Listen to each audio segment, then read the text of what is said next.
Great Xia, Linhai City, number 1 Haiqing High School. The scorching hot July sun hung high in the sky. All Senior 3 students lined up on the playground, waiting for the fate-defining awakening ceremony to commence. Upon the altar ahead, the principal gripped the microphone, his voice booming across the grounds. Everyone, 200 years ago, myriad races invaded our world. Their most powerful champions sealed the rules of Blue Star, pushing humanity to the brink of extinction. It was then that Blue Stars will merged with the God Dome era, bringing forth the Awakening Stones. Thus began the age of universal class advancement. Generation after generation of ancestors shed their blood and gave their lives. Today, we have sounded the bugle for counterattack.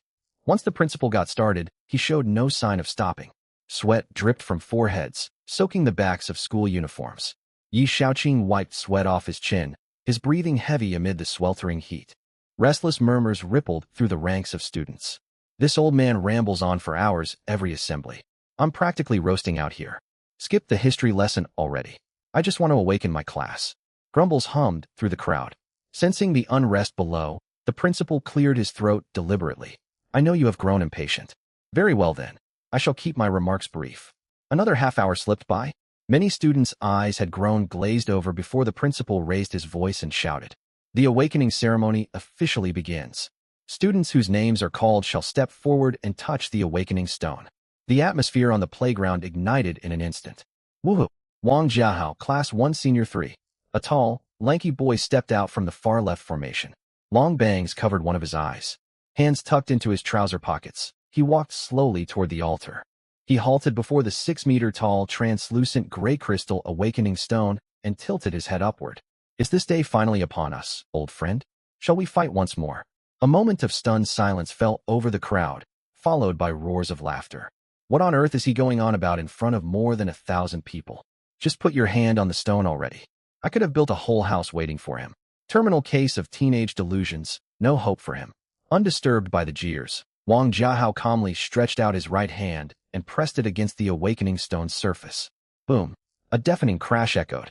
Dazzling golden light burst forth from the formerly dim stone, shooting straight toward the clouds. Laughter died completely. Every jaw hung open wide. High above, the golden pillar of light condensed into the phantom of an ancient greatsword. Howling through the air, the sword phantom shrank rapidly, settling as a 1-meter silver spirit sword hovering right before Wang Jiahao. Golden characters blazed across the awakening stone. Hidden combat class, spirit sword wielder Woe. A golden pillar of light. A hidden class. How is this even possible? Why him? I thought I was the main character. Turns out I'm just the clown. Yi Shaoqing watched the supernatural spectacle unfolding on stage. He had not expected the very first student to unlock a hidden combat class. Still, as he recalled past cohorts, number 1 Haiqing High produced one or even multiple hidden class awakeners every year. Hidden classes boasted an awakening rate of merely 1 in 1,000 to 1 in several thousand, even across the whole nation. Such frequency struck many as suspicious. Online theories circulated that the authorities were running a bait-and-trap operation. Many supposed hidden class awakeners were high-rank professionals acting as decoys, meant to draw out foreign spies, alien infiltrators, and human traders hiding within Great Xia's borders. 3 pieces of evidence supported this speculation. First, starting 50 years ago, recorded hidden class awakeners multiplied sharply, peaking at over 10,000 in a single year. No other nation ever topped 100 that same year. Second, news of genius awakeners being assassinated had nearly vanished in recent times. Third, the annual National College Entrance Examination trials turned into absurd showcases of overwhelming power. 10 years prior, 2 fourth-tier powerhouses had clashed during the exam itself. A fourth-tier professional stood among the top-tier combatants in most provinces, yet 2 had appeared mere weeks after awakening their classes. Netizens joked, the national exam stage, bring your cheats if you've got them. Excellent. A spectacular opening. Well done, Wang Jiahao. The principal could barely contain his broad grin. Faced with the crowd's shock, Wang Jiahao's expression remained unchanged. He lifted his hand and grasped the floating spirit sword, speaking in a steady tone. I merely reclaim power that was always mine. The principal was momentarily caught off guard. He coughed to cover his awkwardness. Ahem. Next, Cheng Zixuan, Class 1 Senior 3. Wang Jiahao walked down from the altar, met with countless gazes full of envy and jealousy. Cheng Zixuan sprinted onto the platform and pressed both hands to the awakening stone. A faint white pillar of light flickered to life. Common life type class, farmer. Cheng Zixuan's face drained of color. His body swayed, nearly collapsing onto the ground. Cheng Zixuan, do not lose heart. Humanity's logistical foundation relies heavily on life class professionals, the principal consoled him. Next, the ceremony proceeded steadily onward. Common life type class, barber elite combat type class, berserker common life type support class. Alchemist joy erupted for some, bitter tears fell for others. Time flowed onward. Next, Yi Shaoqing, class 1 senior 3. Every gaze across the playground snapped toward him upon hearing his name. Yi Shaoqing was the celebrated star student of number 1 Haiqing High, recipient of the top comprehensive evaluation for 3 consecutive years. 3 factors were widely believed to shape class awakening: luck, personal comprehensive aptitude, and the classes and quality inherited from one's parents and ancestors. Setting luck and bloodline aside, Yi Shaoqing's comprehensive aptitude ranked among the very best across generations of Senior 3 students. Most people expected at minimum a rare tier class for him. Many held out hope he might unlock a hidden class. Yi Shaoqing drew a deep breath and stepped out of the formation. He had waited 18 years for this moment. Shaoqing, you can do it. You are sure to awaken a powerful class. A clear, cheerful voice rang out from the girls' front row ranks. Yi Shaoqing's gaze fell on the pretty young girl. Her name was Qin Nianwei. They had grown up side by side in the same orphanage, childhood companions through every passing year. Qin Nianwei clenched her fists, her bright eyes shining with encouragement. Yi Shaoqing walked over and ruffled her smooth black hair, messing it gently. I'll take your good wishes. Whistles and playful teasing rose from his class. They make such a sweet pair. Ugh, my ideal girl belongs to him. I'm drowning in envy. Yi Shaoqing paid no mind to the envious stares. He was long accustomed to such reactions. He climbed the altar and stood before the awakening stone, placing his right palm against its surface. The stone felt cool and smooth. Strange energy surged up his palm, like fine electric currents racing through his veins to every corner of his body. A pleasant warmth washed over him entirely. Glowing blue text materialized before his eyes. Body digitization initiating, 1%, 10%, 99%, complete class awakening in progress, 1%, 10%, 99%, awakening successful boom. The awakening stone trembled violently. A magnificent purple pillar of light shot skyward. Temperatures spiked sharply. Visible crimson flames ignited out of thin air, swirling and crackling around Yi Shaoqing before contracting and vanishing entirely into his forehead. Purple characters surfaced on the awakening stone. Rare combat class. Blaze Mage. 1 second of silence passed before loud chatter exploded across the playground. A purple pillar. It's a rare tier class. Blaze Mage. That's one of the highest burst rare tier mage classes. I'm so jealous. Still, it feels like a letdown. Zhou Guodong, head teacher of Class 1 Senior 3, pushed up his glasses and sighed. Given Shaoqing's comprehensive evaluation, I hoped he might reach for a hidden tier class. Blaze Mage is a top-tier rare mage class, yet it still falls 1 grade short of Wang Jiahao's Spirit Sword Wielder. A flicker of regret crossed the principal's face, yet he applauded warmly. Impressive indeed. This formidable mage class, once fully developed, can deal output comparable to certain hidden classes. Class tiers went common, elite, rare, hidden. A rare tier class lay far beyond the reach of most ordinary people. Yi Shaoqing was about to pull his hand away when a melodious mechanical voice echoed deep inside his mind. Ding. Detecting host has completed class awakening. Roguelike system initializing, 1%, 2%. Yi Shaoqing froze, pupils widening. A system. As a reincarnated transworld traveler, he had known a cheat ability would manifest for him eventually. The roguelike system remained mid-initialization.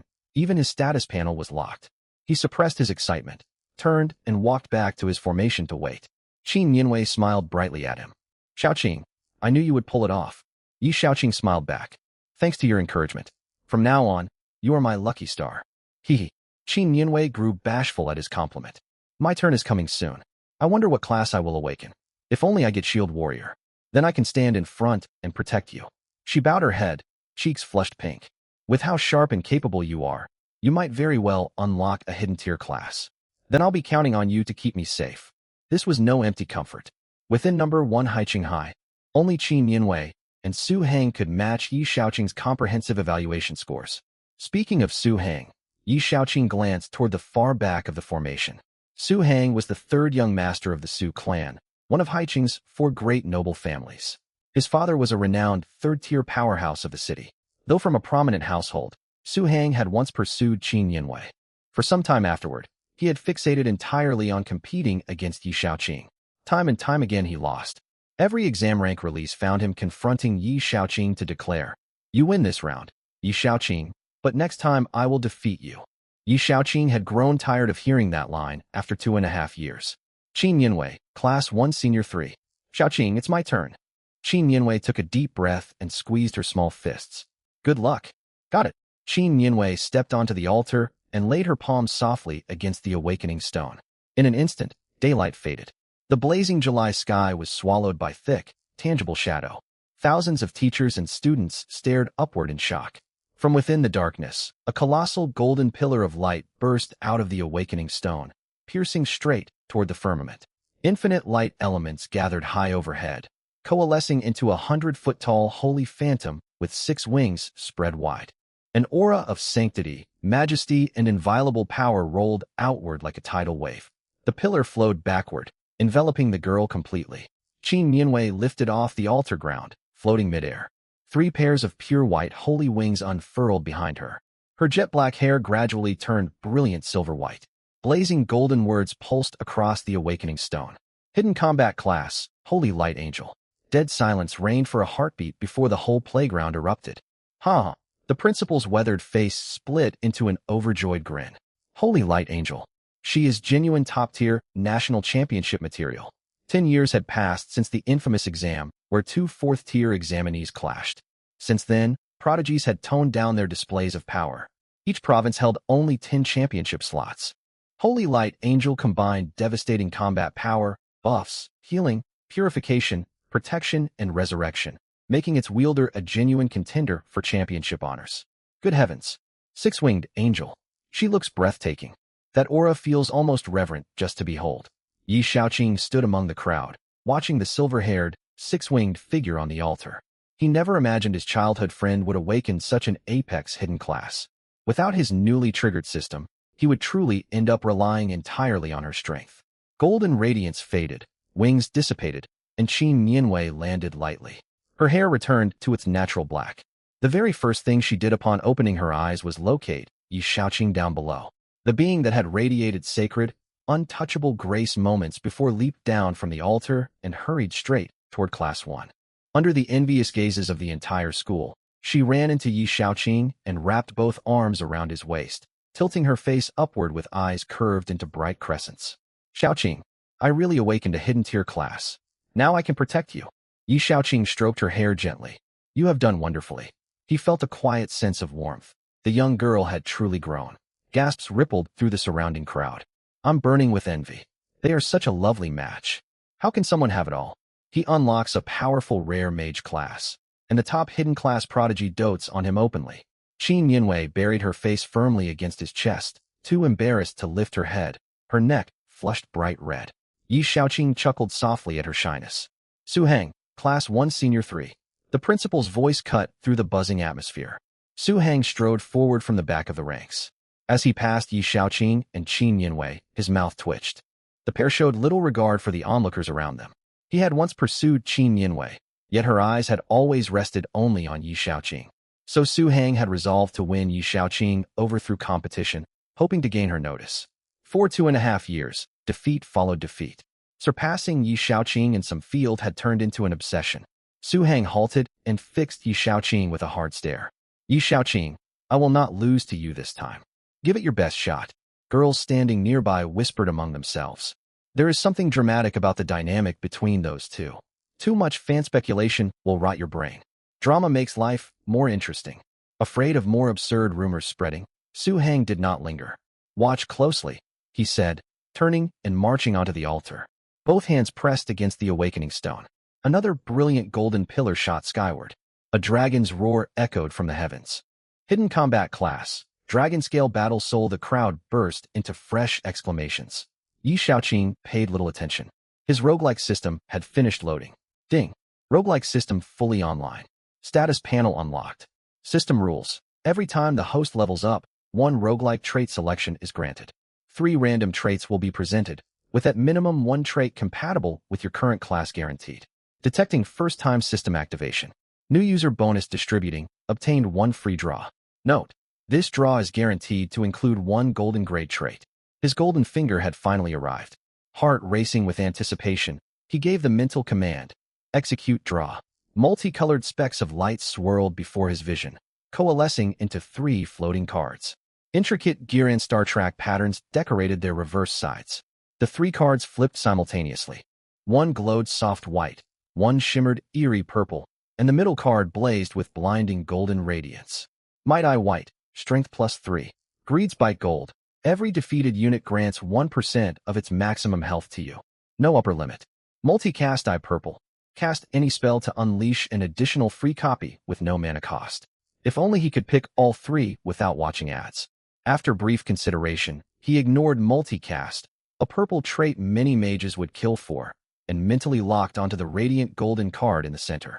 Powerful as Multicast was for mages, Greed's Bite represented limitless growth, which he could not pass up. Mages in this world dealt high damage, yet possessed frail bodies and low health. Their survival heavily depended on teammates or extremely rare shield and beast-taming skills. Greed's Bite would turn him into an unparalleled, durable combatant. If he later acquired traits that scaled damage off maximum health, his power would become overwhelming. After selecting the entries, Yi Shaoqing's status panel finished loading. Class: Blaze Mage Rare Detailed Display for first appearance. Subsequent displays will be condensed class traits. Fire Element Magic Power plus 50%. Fire Element Magic Skill Cooldown, Cast Time 20%. Fire Element Magic Cast Range plus 20%. Talent: Roguelike Template Level 00 150ths 100 by 1.5 Strength, 11 Constitution, 11 Agility, 12 Spirit, 16 HP, 82.5/82.5 Constitution, *5, Coefficient, *1.5, Class Quality Bonus MP, 120 120th Spirit, *5, *1.5. Physical Attack, 9.9 Strength, *0.6, *1.5 Magic Attack, 48 Spirit, *2, *1.5 Physical Defense. For 0.95 Constitution, *0.3, *1.5 Magic Defense. For 0.95 Constitution, *0.3, *1.5 Attack Speed. 0.6 to 0.5 plus Agility, *0.1. For reference only. Actual value may fluctuate. Damage Reduction. Bonuses from different sources stack multiplicatively. Damage Amplification. Bonuses from different sources stack additively. Movement Speed. 7.9 meters per second, 5 plus Strength, 0.1 plus Agility, 0. 15. For reference only. Actual value may fluctuate. Skills: Fireball LV.1 Quality. Common White Effect. Consumes 10 MP. Launches a fireball that locks on a targets within 19.9, 2 M. 15 plus Spirit, *0.1. Deals 108 magic damage, 150% magic attack, with a small chance to inflict burn status. Cast time: 1.6 S base 2 S formula. 2 by 1 to 20% cooldown. For S base 5 S proficiency. 0% at 50% and 100% proficiency. Cast time and cooldown are greatly reduced, and mobile casting is unlocked. Upgrade cost: Skill point 1 damage formula. 150% magic attack, *1 plus 50% fire magic amplification, cast range formula. 15 plus spirit, *0.11 plus 0.2 class bonus. Flame Blade LV.1 Quality. Excellent blue effect. Consumes 30 MP. Releases a blade of flame that locks on a targets within 29.76 M. 20 plus spirit, *0.3. Deals 180 magic damage, 250% magic attack, with a small chance to inflict burn status. Cast time: 3. 2 S base, 4 S cooldown. 8 S base, 10 S proficiency. 0% upgrade cost. Skill point, *3. After reviewing his status panel, Yi Shaoqing nodded in satisfaction. Though his original talent had been overwritten by the roguelike template, this template was far superior to any ordinary talent.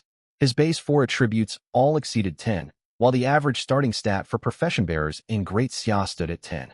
His spirit reached 16, proof of his consistent physical and mental training. Of course, part of his high spirit also came from his transmigrated past life memories.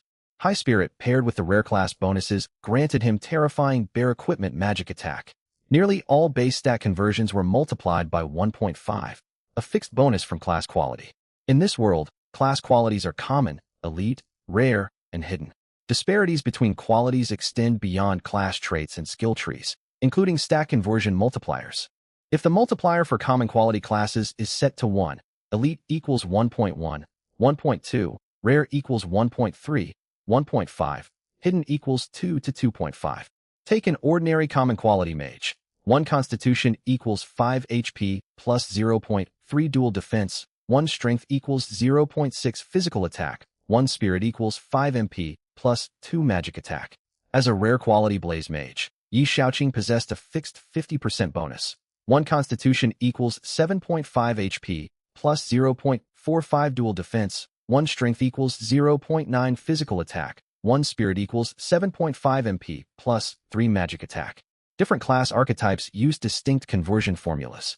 For mage classes, MP scales with spirit. For warrior classes, MP scales with strength, constitution, and agility instead. Boasting high bear equipment magic attack, plus the 50% fire magic amplification from his class trait. Both of his level 1 starting skills dealt over 100 damage. His offensive power was explosive. Truly, the Blaze Mage was a top-tier rare mage class. Combined with the boundless potential of his roguelike system, Yi Shaoqing could scarcely imagine how powerful he might become. He burned to enter the novice trial grounds to level up and unlock more roguelike entries. However, access would only open once every student of Senior Class 1 finished their class awakening, so he had to wait. Yi Shaoqing, so what if you awakened a rare class? I've awakened the hidden class Dragon Scale Battle Soul. I am stronger than you. Su Hang's voice pulled Yi Shaoqing back to reality, brimming with pride at finally gaining an advantage. The surrounding students fell silent. Every gaze swiveled toward the two boys, everyone eager to watch the unfolding drama. Amid the charged atmosphere, Yi Shaoqing replied indifferently, his mind still preoccupied with his system. Oh, I see. This complete lack of regard instantly infuriated Su Hang. For 2.5 years of high school, he had competed against Yi Shaoqing. Today, for the first time, his hidden quality class put him ahead. Yet his rival seemed not to treat him as a worthy opponent at all. What do you mean? Are you looking down on me? Meeting Su Hang's furious glare, Yi Shaoqing decided to play along. Sorry, I zoned out just now. Let me try again. You actually awakened a hidden class. Impressive, congratulations. There was no sarcasm in his words. He really had been distracted, and he genuinely thought Su Hang's achievement was remarkable. As a young master from a prominent family, Su Hang had kept competing relentlessly despite repeated defeats, and Yi Shaoqing respected that. But intent and interpretation often diverged wildly. 3 full seconds of dead silence passed through the crowd. A muffled snort escaped one student. Laughter spread quickly, with many suppressing chuckles and coughs. The onlookers fanned the flames. That sounds like blatant provocation. I would never stand for that. Is a fight about to break out? Let them fight. I want to see a showdown. Misinterpreting Yi Shaoqing's words and egged on by the crowd, Su Hang flushed red with rage. Yi Shaoqing, dare we make a bet? 1 week from now, we compare who reaches the higher level. Starting today, he intended to beat Yi Shaoqing in every regard: class quality, leveling speed, and admission to professional academies. A hidden class against a rare class. The odds were in his favor. Sure. What are we betting on? Fair warning, I'm flat broke with nothing valuable to stake. Yi Shaoqing really had no wealth. Raised in an orphanage, he had only recently recovered memories of his previous life. The awakening had been unremarkable. He had simply been using the restroom when fragments of his past life flooded his mind. They felt completely integrated, as though they had always belonged to him. He chose not to dwell on the hardships of his former existence and focused on the present. If I win, you will publicly admit in front of the whole school that you are inferior to me. Fine, Yi Shaoqing readily agreed. And if I win? If you win, after the National Higher Education trial concludes, I will give you 3 primary class skill scrolls. Gasps rippled through the onlookers. Primary class skill scrolls unlocked class-specific abilities. They sold for 10 silver coins apiece, yet were perpetually out of stock. Currency system of Blue Star. 1 gold coin equals 10,000 silver coins. 1 silver coin equals 10,000 copper coins. 3 scrolls amounted to 30 silver coins, equivalent to 300,000 unit local currency. To wager such a sum merely for a verbal admission was extravagance beyond belief. What a generous young master. Yi Shaoqing looked at Su Hang with newfound appreciation. A walking gift giver. Su Hang glanced briefly at Qin Yinwei beside Yi Shaoqing, but but said nothing to bar her assistance. Experience gain was calculated based on combat contribution rather than simple party-wide equal split. Even if Qin Nianwei helped Yi Shaoqing, she could only moderately boost his leveling rate. With their wager settled, Su Hang turned toward his classmates and called out loudly, "Anyone wanting to join my team, sign up now. Every team member gets one primary class skill scroll guaranteed." The crowd erupted. Great rewards drew eager participants, and this was also a perfect chance to curry favor with the Su family heir. "Master Su, pick me. I'm a rare class Earth Mage, capable of shielding and dealing damage." "Master Su, I'm an elite class with Spirit Priestess. I can heal and apply crowd control." "Boss Su, I'm an elite class heavy armor warrior with outstanding damage mitigation." Within seconds, a large crowd clustered around Su Hang. He scanned their status panels and selected 4 members best suited to support his damage output, forming a powerful 5-man party. "Shaoqing, I will definitely help you win," Qin Nianwei said earnestly. "With you on my side, victory is guaranteed," Yi Shaoqing declared confidently. By this time, every student of Senior Class 1 had finished their class awakening. Teacher Zhou Guodong had witnessed the whole farce, thoroughly enjoying the spectacle. He sighed over the energy of youth, cleared his throat, and made his announcement. "All students of Class 1, I have unlocked your access to the Novice Trial Grounds. Standard Novice gear has been sent to each of you via system mail." Zhou Guodong raised his arm and pointed toward the trial grounds. "Now equip your gear, head for the trial plaza, and face your first real battle." Yi Shaoqing willed his status panel open and tapped the blinking mail icon. "System notice. You have received a new message. To all students of Great Xia, may every citizen of Great Xia rise to greatness." Attachments: Standard Novice Staff *1, Standard Novice Grimoire *1, Standard Novice Mage Hat *1, Standard Novice Mage Robe *1, Standard Novice Mage Trousers *1, Standard Novice Mage Boots *1. Extract: 6 pieces of free green quality fine gear, excluding accessories. Great Xia truly took good care of new profession bearers. Each profession bearer possessed 8 regular equipment slots: main hand weapon, offhand weapon, helmet, chest armor, leg armor, boots, ring, necklace. Additional ring slots could be unlocked through special consumables. Extract: Standard Novice Staff Fine Green, Magic Attack +5, REQ, LV0. Standard Novice Grimoire Fine Green, Magic Attack +3, MP +10, REQ, LV0. Standard Novice Mage Hat Fine Green, Dual Defense +0.5, HP +1, MP +5, REQ, LV0. Standard Novice Mage Robe Fine Green, Dual Defense +1, HP +2, MP +5, REQ, LV0. Standard Novice Mage Trousers Fine Green, Dual Defense +1, HP +2, MP +5, REQ, LV0. Standard Novice Mage Boots Fine Green, Dual Defense +0, 5, HP +1, MP +3, REQ, LV0. Each piece offered modest bonuses, yet combined they provided a substantial boost. Equipping the full set also activated a set bonus, all attributes +1. One-click equip? Yes. Detected full Standard Novice Mage set equipped. Set bonus activated. Strive to grow stronger, young warrior. All attributes +1 manifest equipment appearance? No. Yi Shaoqing declined without hesitation. The Standard Novice set looked hideous, an eyesore of uniform bright green that made one resemble a green scallion. Still, several playful classmates chose to display theirs. "Let me try out these novice clothes." Several figures decked in bright green appeared on the sports field. "Dude, you are so green. The stats are great, but the aesthetics are terrible. I'm keeping mine hidden. Time to go slay monsters and level up." Looking for party members. Elite Fire Mage seeking tank, healer, warriors, and teammates. "Let's go, Shaoqing," Qin Nianwei said. "Right." Yi Shaoqing and Qin Nianwei followed the crowd toward the trial plaza. No one volunteered to join their duo. Some avoided them to not intrude on their close bond. Others avoided fighting alongside them for other reasons. Haicheng No. 1 High School Trial Plaza. At the plaza's center stood a silver portal 10 meters high and 5 meters wide, swirling with distorted light. This exclusive novice trial realm belonged to Haicheng No. 1 High, protected by safety mechanisms that teleported students out upon receiving fatal damage. However, triggering the safety ejection barred re-entry to the realm for the rest of the day. Flanking the portal hovered 5 dark blue whirlpools representing the school's 5 instance dungeons. Dungeons had higher difficulty, greater experience rewards, and superior drop rates. yet required level 5 to enter. For now, everyone had to grind in the trial realm. Party forming. For looking for one, need a healer. Elite swordsman looking for group. High damage output, need a frontline tank. Some students continued assembling parties, while others stepped straight through the portal. Yi Xiaoqing and Qin Yinwei skipped party forming and also walked into the Silver Gateway. A brief sensation of spatial weightlessness washed over them, followed by the scent of grass and soil. They found themselves on a vast grassland beneath blue skies dotted with white clouds, covered in slimes.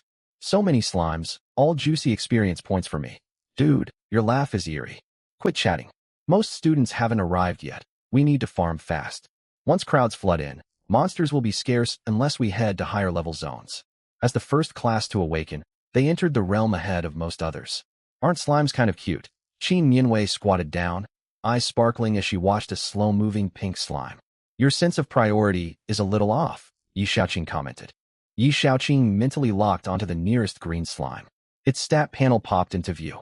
Ordinary slime LV.1 HP, 100/100 MP, 0/0 physical attack, 3 magic attack, 0. Physical defense, 10 magic defense, 0. Simultaneously, entries from the trial realm bestiary surfaced in his mind.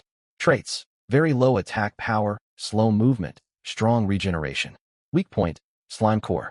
Destroying the core kills it instantly. Edibility: consumable. Texture resembles fruit jelly. Some variants have strange flavors. Consume with caution.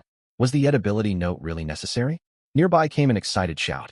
Guys, this slime really tastes like apple-flavored jelly. Yi Xiaoqing turned and saw a towering 193-centimeter boy holding a basketball-sized green slime and biting into it. Green goo dripped down his chin as the slime wriggled, tiny 1 physical damage numbers floating above it. Damage minimal, humiliation immense. Several onlookers grew curious. Is that real?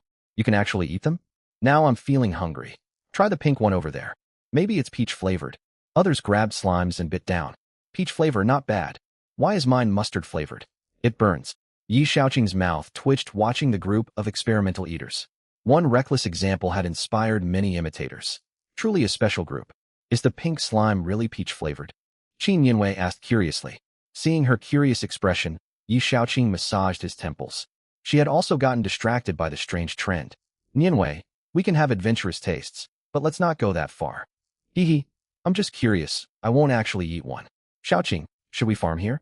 Or head straight for higher level zones? I feel incredibly powerful right now. Full of confidence, Qin Yinwei displayed her astonishing status panel. You shouldn't show your status panel to others casually. Don't be so reckless next time. But you're not others. Qin Yinwei pouted. Fair enough. I'll show you mine too. Yi Xiaoqing projected his own panel. He had no fear of exposing his roguelike system. Others could only see the roguelike template, talent label, not its internal mechanics or selected entries. Somehow, background music played in Yi Xiaoqing's mind as he read Qin Yinwei's stats. Class: Holy Light Angel class quality. Hidden fixed bonus 150% class traits. Holy Light skill cast time cooldown 50%. Attack range plus 100%. Talent: Saint Holy Light skill effectiveness plus 100% level 0. 0 out of 250 strength, 12 constitution, 12 agility, 13 spirit, 14 HP, 320 seconds multiplier 10 MP, 164.6/164.6 multiplier 5. Formula: Spirit plus average STR, con, Agi/2 physical attack, 49 multiplier 1.5 magic attack, 52.5 multiplier 1.5 physical defense, 39 multiplier 1 magic defense, 39 multiplier 1. Attack speed, 0.995 0.8 plus agility 0.0, 15 movement speed, 12.35 m/s8 plus strength 0.15 plus agility *0. 2 skills. All effects below include the 100% talent amplification angel form max quality. Legendary gold effect 1. All offensive skills possess 2 independent forms with separate cooldown timers. Effect 2. Consumes 10 MP per second. Freely toggle between Battle Angel and Wisdom Angel forms, gaining respective bonuses. No cast time, no cooldown. Battle Angel form, 100% of magic attack is converted into physical attack. All defenses plus 100%, max HP plus 100%, attack speed plus 100%, movement speed plus 100%, physical lifesteal plus 100%. Overhealing is converted into a shield at 100% efficiency. The shield shares the same resistances as the caster, capped at 10 times current maximum HP. Seraph Angel form. 100% of physical attack is converted into magic attack. Magic damage plus 200%, cast range plus 200%. Radiance LV1, rank. Blue excellent magic form effect. Consumes 30 MP locks on a target's within 58.4 m 25 plus spirit times 0.3, dealing 283.55 40% times magic attack magic damage. Casting time. 2s4s cooldown. 6s12s. Physical form effect. Consumes 30 MP dashes 12.5 m 5 plus 0.1 times average of strength, stamina, and dexterity, striking the target for 176.43 60% times physical attack physical damage. Casting time. 0.5 s1s cooldown. 15 s30s. Holy Light Shelter LV1. Rank. Blue excellent effect. Consumes 30 MP grants a shield totaling 142.4 100% of total defense plus 20% of caster's max HP, with 39 resistance values 100% of caster's dual resistances to self and up to 10 allied units. Shield duration, 74s. 60 plus spirit times 100%. Casting time, 2s4s cooldown. 60s 120. Sai Xiaoning had thought his starting stat sheet was already quite impressive, but after seeing Qin Nianwei's, there was no comparing the two. She was practically running a modified build, while he was stuck with a bare-bones vanilla version. Was this even reasonable within the same class system? Answer me, look in my eyes. Completely broken. Might as well hand you the victory right now. If he had no special advantages of his own, he would never catch up to Qin Nianwei in a lifetime. Come on, Xiaoyi. Follow me to the level 5 monster zone. Qin Nianwei waved her hand, setting their destination without hesitation. Level 5 monsters possessed no special skills, and their attacks could not break through her shields. Level 7 monsters, however, could pierce her defenses, and Yi Xiaoning's damage output would be insufficient there. Thus the level 5 zone was their ideal grinding spot for the moment. As you command, Your Highness. Yi Xiaoning played along with her high-spirited mood. They traveled onward and reached the edge of the grasslands. A dense woodland stretched out before them. Rough-barked trees stood thick, their heavy canopy blocking most sunlight. The secret realm was vast, so they had not crossed paths with Wang Jiahao and Su Hang's party. Xiaoning, up ahead is the level 5 monster area. To stay safe, I'll cast Holy Light Shelter on you first. Qin Nianwei herself was not afraid, but Yi Xiaoning's defenses were far too fragile. The level 5 creatures inhabiting these woods were goblins, infamously known as new player killers. According to the Secret Realm Codex, goblins hit hard, favored ambushes, and almost always traveled in packs. Their flesh was described as tough and sour, and not recommended for consumption. Secret Realm Codex? More like a food guide. Qin Nianwei laced her hands together and held her novice long sword high above her head. In the name of the sacred blade, arise, guardian armor. At her clear incantation, blinding golden holy light burst from the sword's tip. Streaks of radiance streamed down, splitting into 2 streams that wrapped around both of them. Points of light wove together, instantly forming translucent armor of holy light, adorned with faint golden wing-shaped patterns across pauldrons and chest plate. Yi Xiaoning glanced down at the glowing armor covering him and moved his limbs freely. It imposed no restriction whatsoever. Stylish, sturdy, and unhampering. Holy Light Shelter Shield value, 142.4 dual resistances, 39 remaining duration, 74s. Even as a level 0 professional, with this shield he could wander the level 5 monster zone almost fearlessly. Only elite monsters posed any real threat. With the shield active, they stepped side by side into the forest. Light dimmed at once. Tall underbrush blanketed the ground, perfect for setting up ambushes. Yet Yi Xiaoning felt no fear. Holy Light Shelter filled him with a strong sense of security. They had barely walked a few steps when rustling burst from the nearby bushes. Guk guk gaga. Harsh, alien cries echoed out. 3 short green-skinned figures burst from the foliage. Less than a meter tall, with dark green skin, pointed ears, and large noses, they brandished short clubs studded with wooden thorns. Eyes burning with ferocity, they charged straight for Yi Xiaoning. They would strike him in the next instant. Yet Yi Xiaoning calmly pulled up their stat panel. Goblin LV 5 HP, 200/200 physical attack, 36 dual defense, for 36 points of physical attack. Without Holy Light Shelter, for blows would send him respawning. The reputation of new player killers was well earned. Thud, thud, thud. 3 clubs hammered against the translucent holy light armor. Ripples spread across its surface, not a single crack appearing. Red damage numbers floated above Yishaoning's head. -0, -0, -0. Their 36-point attacks could not get past the shield's defenses at all. Confused, the goblins screeched shrilly and kept swinging their clubs. -0, my turn. Yishaoning raised his staff, locking onto the central goblin and starting his cast. A crimson magic circle swiftly unfolded in the air before him. The sensation was surreal. Though he knew almost nothing of spellcraft, his spirit power flowed along intricate, arcane trajectories guided by the system. Instead of merely waiting for the cast bar to finish, he concentrated, committing every step firmly to memory. Flame power, heed my call. Purge evil, flame blade. The chant sounded rather melodramatic, yet it formed a required part of channeling the spell. One could skip the incantation only after raising proficiency high enough. The magic circle finished forming. Flooded with mana, it erupted in blazing scarlet radiance. Boom. A 2-meter-wide crescent blade of fire burst forth at point-blank range. -217, -217, -217. Thanks to his novice set boosting Flame Blade's damage to 221, all 3 goblins' health bars emptied completely. Goblin times 3 slain. Experience distributed by combat contribution. EXP plus 15. Drain 1% of target's maximum HP, HP plus 6. Party experience was not split evenly. It was allocated based on each member's actual combat contribution. A level 5 goblin granted a base of 10 EXP. Yishaoning dealt damage while Qin Nianwei supplied defensive support. Each contributed 50%, hence the equal EXP split. The 3 goblins dropped a mere 2 copper coins in total. What a stingy lot. 3 monsters, and only 2 copper coins. Yishaoning curled his lip. Never mind that.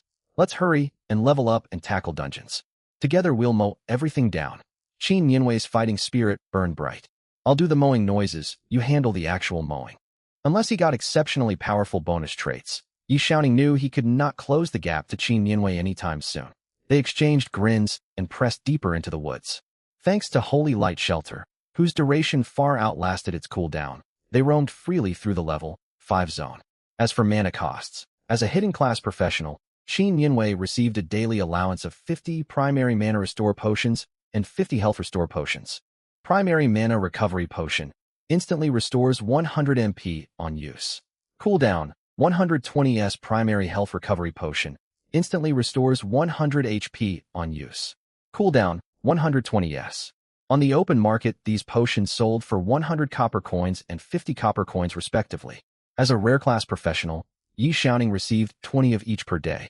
Protected by Holy Light Shelter, Yishaoning, mage though he was, drew aggro by pulling packs of goblins onto himself. Then he unleashed point-blank Flame Blade to wipe them out. Goblin times 4 slain. EXP plus 20, HP plus 8, copper plus 2. Goblin times 3 slain. EXP plus 15, HP plus 6, copper plus 1. No other players were in this section of the secret realm, so monster encounters were frequent. Every minute or so they eliminated goblin groups of 2 to 4 individuals. More than 10 minutes later, Yishaoning crushed one final goblin with a staff strike. Golden light burst beneath his feet. Level increased to LV1. All attributes plus 1. Free attribute points plus 2. Skill point plus 1. From level 0 to 10, every class, regardless of rarity, received exactly these stat gains upon leveling. Yishaoning assigned all free attribute points straight into spirit. He held on to his skill point for now. 1 skill point was awarded each level, yet skill stones, consumables that granted extra skill points, dropped extremely rarely. Moreover, skill stones had to be retrieved inside the secret realm upon dropping and could not be traded. Even leveling a common white rank skill to max rank LV5 demanded 10 skill points. Skill points ought to be reserved for truly worthwhile abilities. Besides, his current damage output was sufficient, and raising skill ranks would only increase mana consumption. 3 glowing white cards floated open before him. Select 1 bonus trait from below. Concentrate 1, Spirit plus 3, Swiftness 1, Dexterity plus 3, Might 1, Strength plus 3. His luck was mediocre. All 3 were white grade traits. Still, plus 3 Spirit was roughly equivalent to gaining another level, so it was far from bad. With a thought, he selected Concentrate 1. The white card dissolved into a stream of light and merged into his body. After leveling, his spirit stat jumped by 6 points. Flame Blade now dealt 289 damage, and Fireball hit for 173. After slaying 30 goblins, bonus HP from Lifesteal brought his total health to 163.5. He had taken his first solid step toward becoming a durable combatant. Shouting, "You leveled already. I still need 9 more goblins to level up myself," Qin Nianwei said in playful boastfulness. "You're a hidden class with overpowered bonuses. I'm just a plain rare class. There's no comparison." Yi Xiaoning rolled his eyes. The discrepancy came because sometimes goblins would slip Yi Xiaoning's aggro and run straight at Qin Nianwei instead. They bantered briefly, then returned to grinding. The forest terrain had its drawbacks. The dense underbrush favored goblin ambushes. Killing monsters was quick, yet searching for them ate up much of their time. They decided to head directly toward the core level 5 zone, killing any goblins they chanced upon along the way. 3 minutes later, golden light also flashed around Qin Nianwei. The two discussed their build paths. Originally, Qin Nianwei had planned to invest heavily into stamina to specialize in defense. Yi Xiaoning told her flat out that would be a terrible waste of her potential. At higher levels, she would sustain her angel form transformations for extended durations. Yi Xiaoning's mage-type class conflicted with the Seraph Angel form, so Qin Nianwei ought to specialize in the Battle Angel form. Battle Angel already granted absurd survivability, bordering on practical invulnerability. Strength and dexterity became her optimal stat distribution for dual-wield high-damage strikes. The Seraph Angel form still retained utility, since physical attacks could be fully converted into magic damage. Level 1. 2 required 200 base EXP. Yi Xiaoning needed 300 total EXP to advance, and Qin Nianwei needed 500. Right now, Yi Xiaoning earned roughly 20 EXP per minute, and Qin Nianwei 25 EXP. 15 minutes passed. They were still traveling toward the main level 5 zone, though they had slain many goblins en route. Flame Blade. The magic circle blazed bright red. The crescent fire blade erupted, instantly wiping out 3 goblins swarming Yi Xiaoning. -285, -285, -285, Goblin LV, 3 times 3 slain. EXP plus 15, HP plus 6 level increased to LV2. All attributes plus 1. Free attribute points plus 2, skill point plus 1. Again he poured all free attribute points into Spirit, then faced a new set of trait cards glowing purple, blue, and green. Select one bonus trait from below multi-cast 1 purple. When casting any spell, an additional cost-free duplicate is unleashed Ice Spike 1 blue. The first hit of every spell automatically summons an Ice Spike striking that target for 117-150% times magic attack magic damage Brawn 1 green, strength plus 6. This time his luck was outstanding. Both multicast and Ice Spike synergized extremely well with his mage build. His choice was obvious. Mental will locked onto the soul purple card. Violet light flooded into his body, instantly doubling his damage potential. Flame Mage LV25 750th skill points, 2 HP, 293/293 MP, 223/223 magic attack, 86 physical attack, 12.6 dual defense, 9.3 skills. Fireball LV1 175.5, Flame Blade LV1 322.5. Only half an hour into the secret realm, his regular rotation damage already outstripped Qin Nianwei's baseline output, and he was no longer the fragile glass cannon mage. Mana costs remained steep, however. He had already used 5 primary mana recovery potions, yet total loot came to merely 62 copper coins, not even enough to buy a single such potion. Mages really were resource-hungry powerhouses. Raw stat power feels fantastic, but mana consumption is heavy. Nianwei, from now on, do not keep Holy Light Shelter active nonstop unless we face special danger or either of us drops below 50% HP.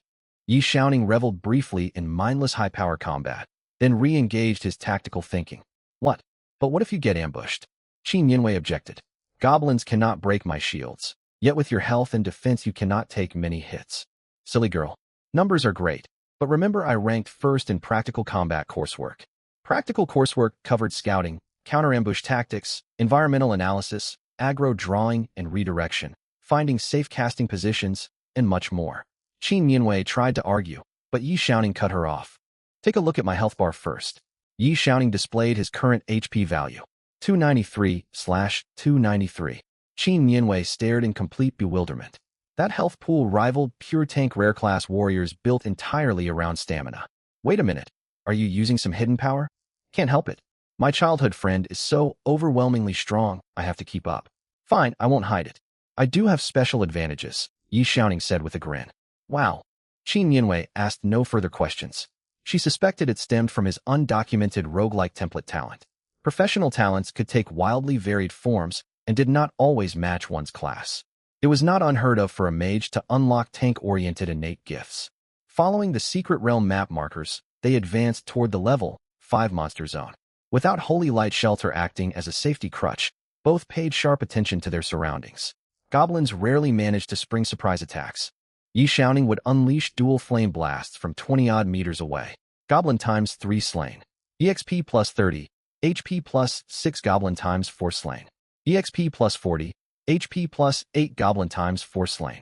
EXP plus 40, HP plus 8. Since Yi Xiaoning secured the kills, all experience went to him. Qin Yinwei watched as one magic circle spawned 2 full-power flame blades. Her face showed utter shock. Xiaoning, is there something wrong with your flame blade? Maybe my spell got so startled by how overpowered your class is that it split in 2, Yi Xiaoning joked. Right. Startled so hard it split. Qin Yinwei twitched her lips. Whatever Yi Xiaoning's talent was, it was extraordinary. Still, she would not press for details. Everyone held secrets, and as long as it benefited him, that was enough. Besides, she also kept secrets of her own. Trees grew sparser. Just before crossing the outer boundary of the level 5 zone, Yi Xiaoning halted abruptly and held one finger to his lips. Shoo! Qin Yinwei instantly fell silent, gripping her sword hilt. Yi Xiaoning gestured for her to follow, then crouched low and crept toward the tall shrubbery ahead. Qin Yinwei crept close behind him. Neither made the slightest sound. Peering through gaps in the foliage, they saw a sunken basin. Several tattered hide tents stood within it.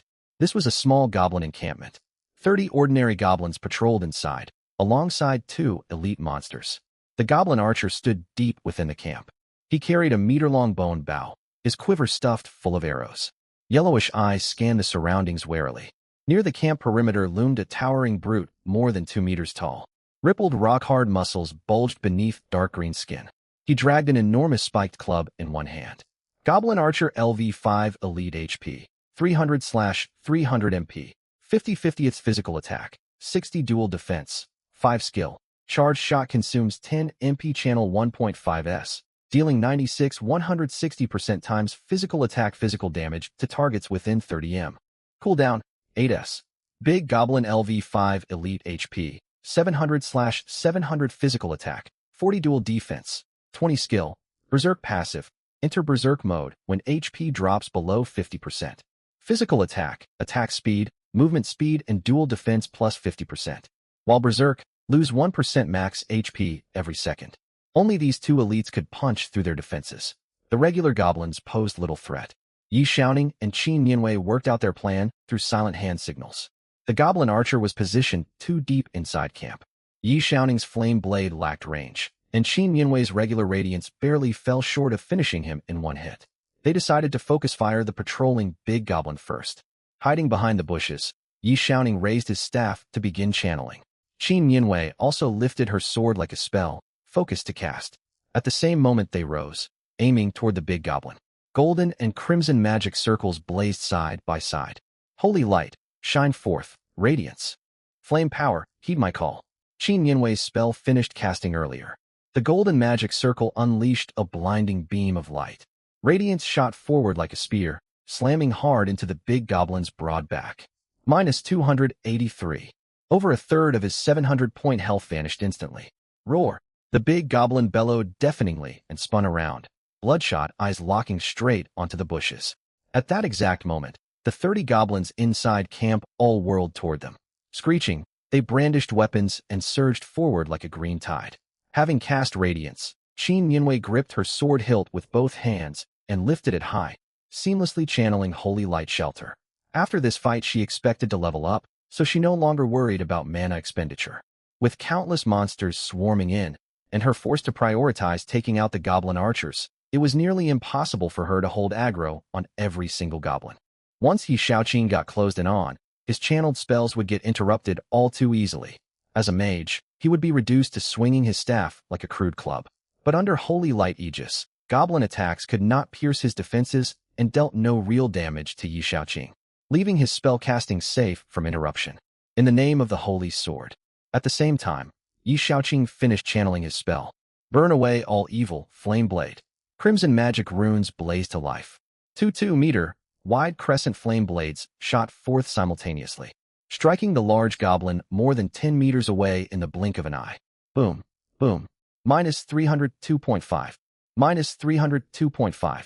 Two huge crimson damage numbers burst out amid the flames. Before the large goblin could even trigger its berserk state, its health bar was completely wiped out. Large goblin slain. Damage contribution, 60%. EXP plus 18, HP plus 7. Holy light Aegis.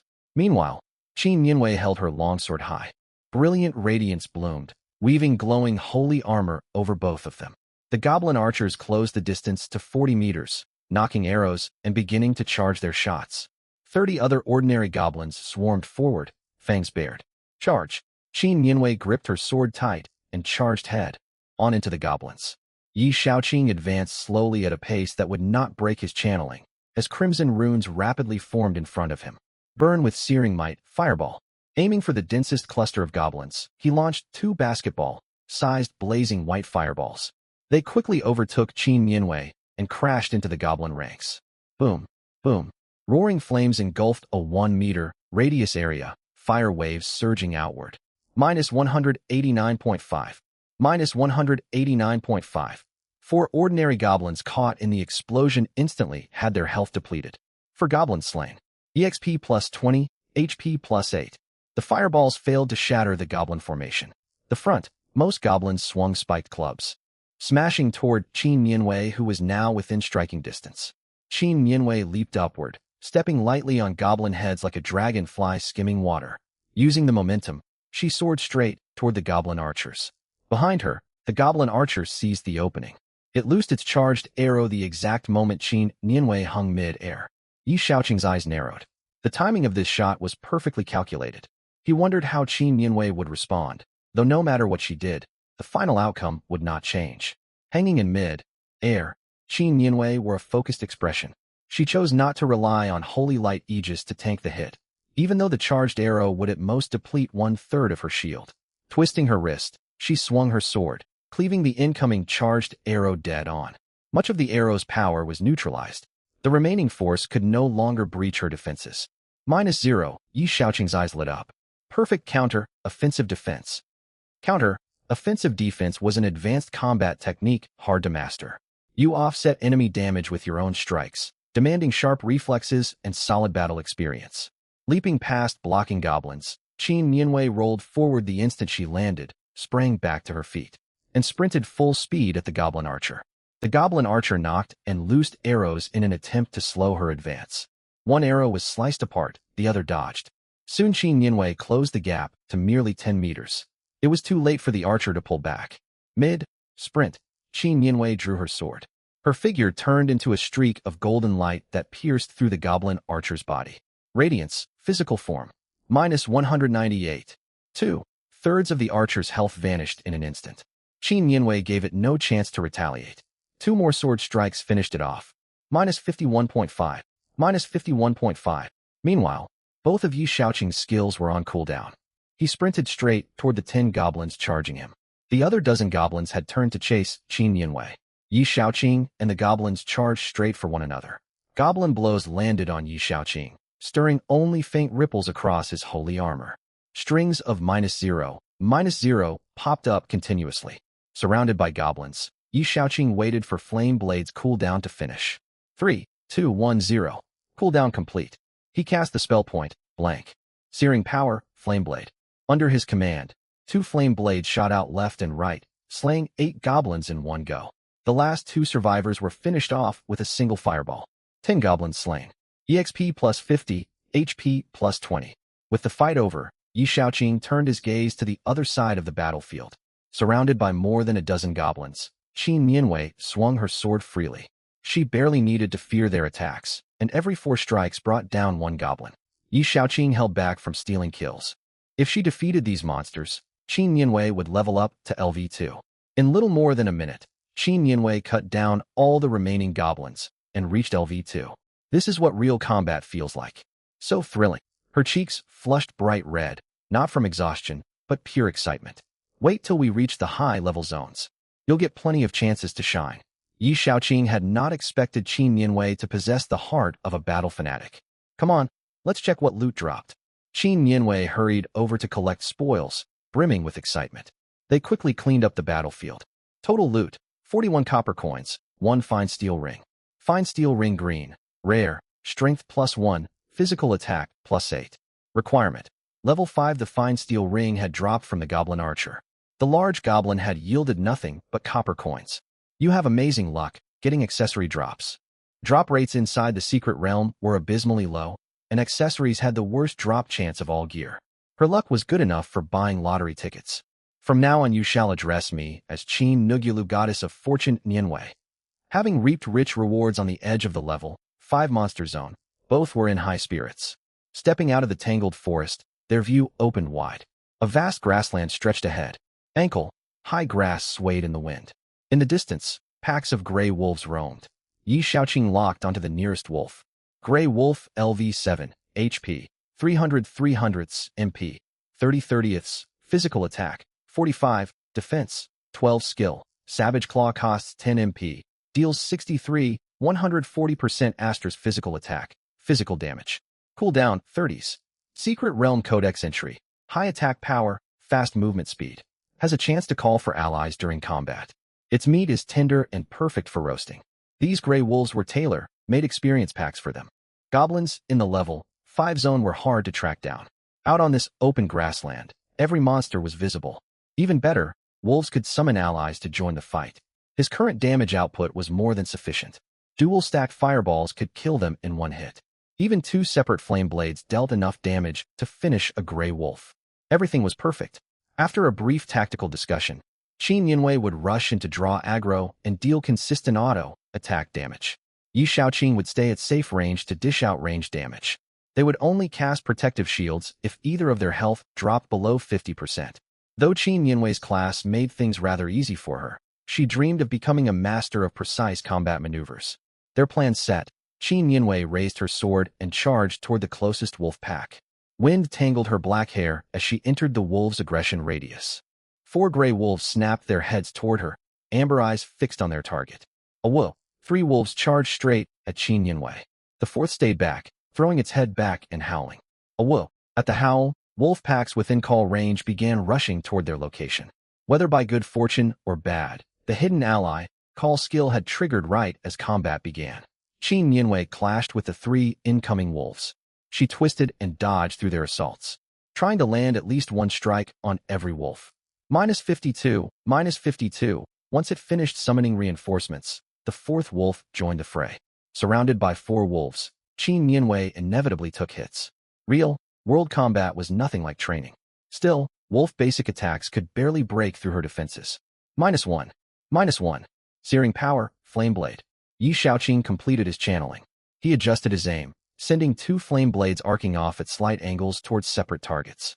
Sensing the searing heat closing in behind her, Qin Nianwei pushed hard off the ground, leaping backward in a graceful arc through the air. Boom! The 2 flame blades swept beneath her, engulfing all 4 wolves.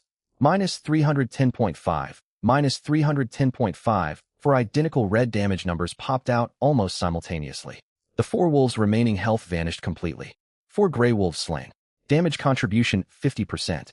EXP +38, HP +12, copper coins +5. 30 meters apart, they gestured as if high-fiving. They adjusted their spacing to roughly 20 meters, right at Fireball's maximum range, and braced for the incoming summoned wolves. 13 wolves arrived in response to the howl. Yi Xiaoqing instantly took down 2 with dual fireballs. The remaining 11 wolves completely swarmed Qin Nianwei. -52, -52, -1, -19, -1, red numbers flickered constantly, mixing damage Qin Nianwei dealt and wounds she took from wolf swipes and savage claw strikes. Yi Xiaoqing stepped further back, waiting for skill cooldowns and avoiding accidental aggro. Once Flame Blade was off cooldown, he began channeling again. Searing power, Flame Blade. From Crimson Runes, 2 blazing flame blades shot forth. -310.5, -310.5. 5 wolves died instantly from this volley. Shortly after Flame Blade landed, Fireball's cooldown finished. Yi Xiaoqing moved forward into casting range. Surging power, Fireball. Boom, boom. Two fireballs detonated to Qin Yinwei's left and right. One wolf caught in the blast died outright. Two others were left barely alive.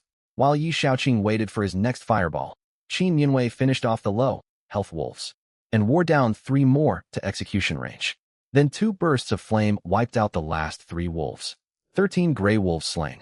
Damage contribution 55%. EXP plus 136. HP plus 30. Copper coins plus 14. The whole fight lasted roughly half a minute. Combined, they earned 323 EXP, nearly equal to clearing an entire goblin tribe. It was incredibly efficient.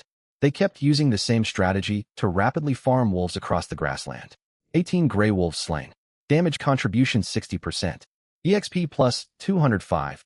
HP plus 42. Copper coins plus 25. 15 gray wolves slain. Damage contribution 50%. EXP plus 142. HP plus 27. Copper coins plus 31. 20 gray wolves slain. Damage contribution 38%. EXP plus 144. HP plus 45. Copper coins plus 30. In merely 5 minutes, they wiped out 3 more wolf packs. The third fight had such low contribution because monsters had respawned mid-battle. Half the summoned wolves charged in from behind. Panicked, Qin Yinwei activated Holy Light Aegis. After these 3 waves, Yi Shaoqing reached LV3. Choose one of the following bonuses. Mana Restoration Eye Green. Restore 5 MP per second. Might Eye White. Strength plus 3. Swiftness Eye White. Agility plus 3. Yi Shaoqing picked Mana Restoration without hesitation. Mana consumption was their biggest bottleneck for continuous leveling. Those 500 EXP they gained in 5 minutes had cost 3 basic mana potions. Together, they only had a little over 50 potions left. Even if every potion went to him, they would only sustain an hour and a half of grinding. But with Mana Restoration, regenerating 5 mana each second, infinite sustained combat became possible. It was exactly what he needed. After selecting the bonus, Yi Shaoqing opened his status panel. Blaze Mage LV3 119/1500, skill points, 3. HP, 512/512, MP, 245/245, magic attack, 95, defense, 10 skills. Fireball LV1 214, Flameblade LV1 356. Greedy Devour had boosted his HP by 394, higher even than Qin Yinwei's current health. Though artificially inflated, it made sudden death almost impossible, and Greedy Devour's bonuses would keep growing. Someday his HP would break 1,000, then 10,000, then 100,000, reaching heights no ordinary person could imagine. After wiping out 3 more wolf packs with ease, Qin Yinwei also hit LV3. Her defense improved moderately. Ordinary wolf attacks could no longer pierce her armor unless wolves used special skills. Even so, she still strove to dodge every incoming blow. Qin Yinwei's combat talent was undeniable. Every fight showed visible improvement. Working in perfect sync, they cleared zone after zone. 51 gray wolves slain. Damage contribution 40%.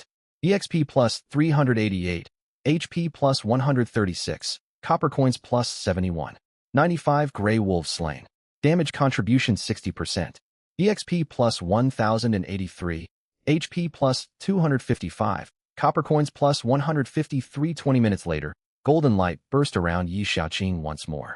Level up to LV4. All attributes plus 1. Free attribute points plus 2.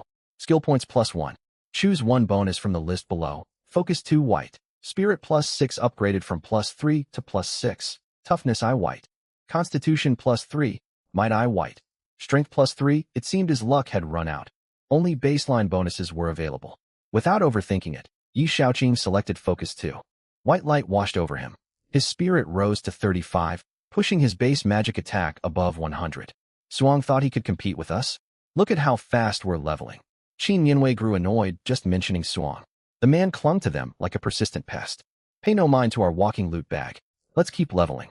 Yi Shaoqing patted her head. Got it. Qin Yinwei raised her sword and sprinted toward a wolf pack 100 meters away, channeling her irritation into power. Slow down a little. Conserve your stamina. Even with digitized bodies, physical and mental fatigue still accumulated. Yi Shaoqing had cast dozens of spells already. Spells consumed not only MP but also unrepresented mental stamina. While channeling, he had to memorize magic, rune patterns, and predict monster movement to maximize hits. Level ups fully restored HP and MP, yet they could not completely erase physical and mental exhaustion. They had spent roughly 1 hour inside the secret realm with barely any rest. Minor fatigue was setting in, though it had little practical impact.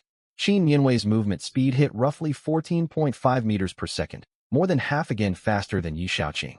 By the time Yi Shaoqing got into position, she was already dancing among wolves. Minus 59.5, minus 59.5, Yi Shaoqing began channeling, but held back his spell even once casting finished. He waited for one wolf to trigger the ally, call hidden skill. A woo. Only after 5 wolves were wounded down to half health did one wolf unleash its summoning howl. The decoy wolf had fulfilled its purpose. Yi Shaoqing no longer held back. Flame Blade. 2 flame blades instantly killed 4 half-health wolves. The last was finished off by 2 sword strikes from Qin Yinwei. A woo, a woo, a woo. Then a chain reaction took place. Wolf howls echoed from every direction. A bright red system notification popped up before Yi Shaoqing and Qin Yinwei. You have slain an unusually large number of gray wolves in a short time. You have enraged the Gray Wolf King. It marches toward you at the head of a wolf horde to exact vengeance. Wind swept across the grassland. The ground trembled faintly. In the distance, more than 100 gray wolves charged forward surrounding a colossal 4-meter-long alpha wolf. The pack skidded to a halt 50 meters away upon a slope. At their center stood the Gray Wolf King. Its fur was silver-gray, marked by a hideous scar slicing across its forehead. It held its head high, gazing down imperiously at Yi Shaoqing and Qin Yinwei. Gray Wolf King LV7 Special Boss HP 2000/2000 MP 100 out of 100 physical attack, 60 defense, 30 skills. Bite. Last stand of the Alpha Bite costs 10 MP, deals 90-150% asterisk physical attack, physical damage. Cooldown, 15ths. Last stand of the Alpha. This proud Alpha cannot attack and remains invulnerable until all subordinate wolves are slain. Every subordinate wolf killed empowers it. Once all its wolves perish, this skill transforms into Alpha's Wrath. Spotting the unique skill Last Stand of the Alpha, Yi Shaoqing's eyes lit up. Secret Realm Codex entry. Only 1 out of every 100 Gray Wolf Kings spawns with Last Stand of the Alpha. It absorbs 30% of each fallen subordinate's maximum HP, 10% of its MP, plus 1% of its physical attack and defense. Once empowered, its strength rivals a nightmare dungeon boss. Its meat is comparable to top grade A5 Wagyu. Highly recommended for tasting. Ignoring the food-related notes, Yi Shaoqing calculated its final stats. Over 11,000 HP, above 100 attack power, over 40 defense. Those values were genuinely intimidating. When it hits full power, its stats get absurd. Time to unleash your angel form. Angel form drained mana at an exorbitant rate, so Qin Yinwei had not yet used it. Qin Yinwei planted her sword vertically before her chest. Leave it to me. Upon the slope, the Gray Wolf King let out a long, high-pitched howl. The 100+ wolves' eyes blazed crimson. Bearing fangs, they surged forward like a rolling gray tide toward the 2 adventurers. In the name of the Holy Sword, Holy Light Aegis. To play it safe, Qin Yinwei cast a shield on Yi Shaoqing before the battle. She could not hold aggro against more than 100 gray wolves. If Yi Shaoqing got swarmed, he would be in mortal danger. Holy Light Aegis. Shield value 172. Duration 77s. Once the shield was up, Qin Yinwei, sword in hand, charged alone into the surging gray tide. Her lone figure rushing toward over 100 wolves carried the aura of one warrior, holding the pass against 10,000 foes.